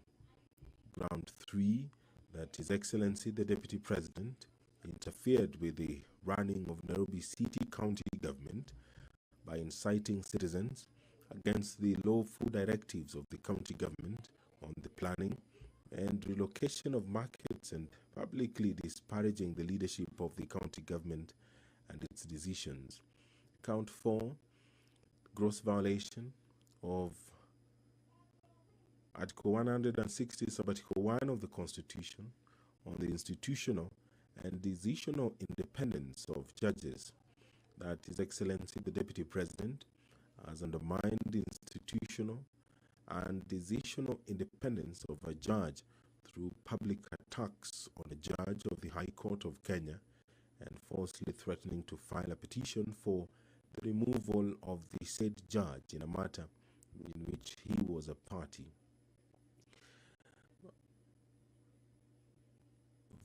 Number 5, that His Excellency the Deputy President breached his oath of office and allegiance on account of the utterances and actions attributed to the Deputy President under grounds 1, 2, and 3. And count 6, serious reasons to believe that His Excellency the Deputy President has committed crimes under Section 13(1)(a) and Section 62 of the National Cohesion and Integration Act, that His Excellency the Deputy President has persistently made inflammatory, reckless, and insightful public utterances over the last 2 years in contravention of the law. Charge 7, serious reasons to believe that His Excellency the Deputy President has committed gross economic crimes under Sections 45(1), Section 46, Section 47(a)(3), and Section 48(1) of the Anti-Corruption and Economic Crimes Act, and Section 2, Section 3, Section 4, and Section 7 of the Proceeds of Crime and Anti-Money Laundering Act. That His Excellency the Deputy President has committed gross economic crimes, namely conflict of interest, abuse of office, and conspiracy to commit crimes under sections by inexplicably amassing property estimated at 5.2 billion shillings, that is incompatible with his known legitimate income, and by trading with the office of the Deputy President through proxies.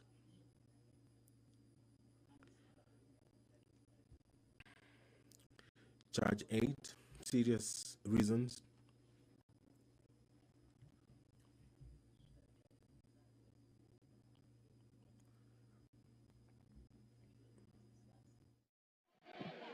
Order, honorable members. Give me that. Give me this. Order. Order. Osoro. Order. Order.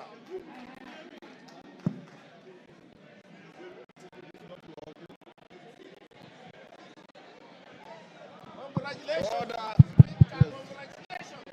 Order, members. Take your seats. Order. Angol, take your seats. Order, members. Take your seats.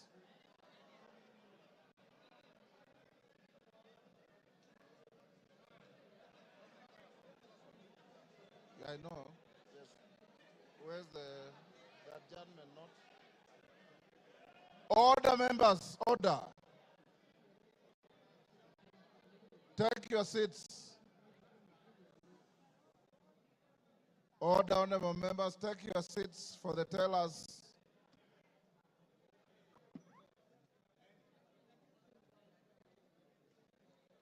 Take your seats.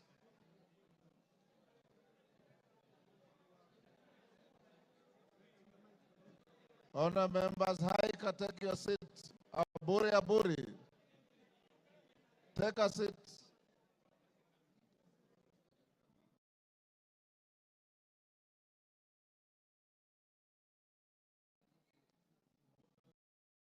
Take your seats, members. All is well that ends well. You have been very orderly, and I must salute you. Tell us, you may now approach the chair and announce the results.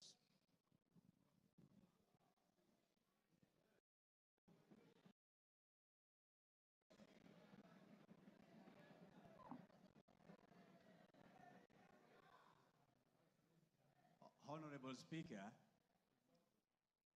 based on the responsibility you bestowed on me, Jared Okello, MP for Nyando, Zahir Janda, Honorable Onesimus Ngogoyo, and Honorable Njeri Maina, we are here to declare the results as follows, Honorable Speaker. The nays, 44.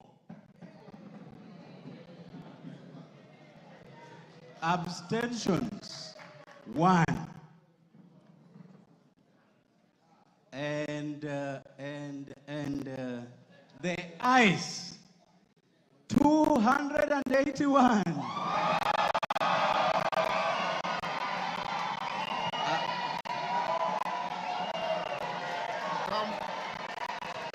Come forward.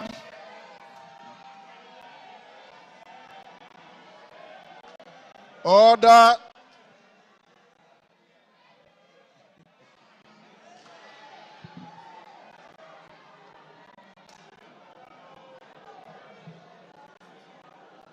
Take your seats.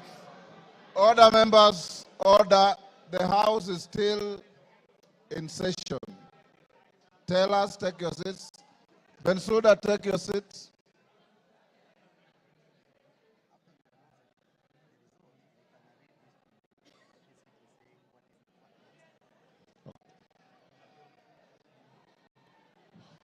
Order, members. Order.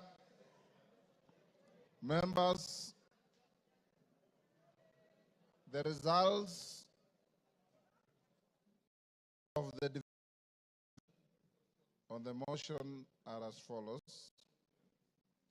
Abstentions, 1. The noes, 44. The ayes, 281. So the ayes have it.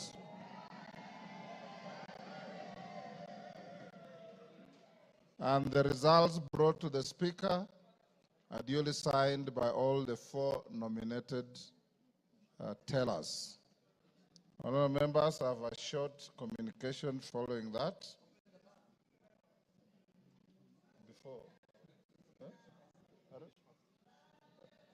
Order. The House is still in session. I have the following communication to make, honourable members, before we open the bar.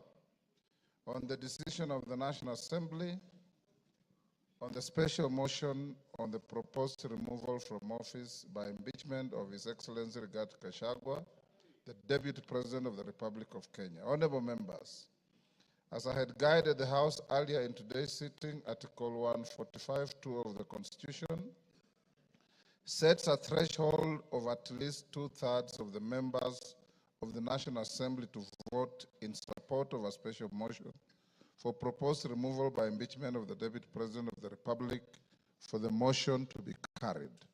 According to the results of the division on the motion that I've just declared, a total of 281 members, being more than 2/3 of the members of the National Assembly, have voted in support of the motion.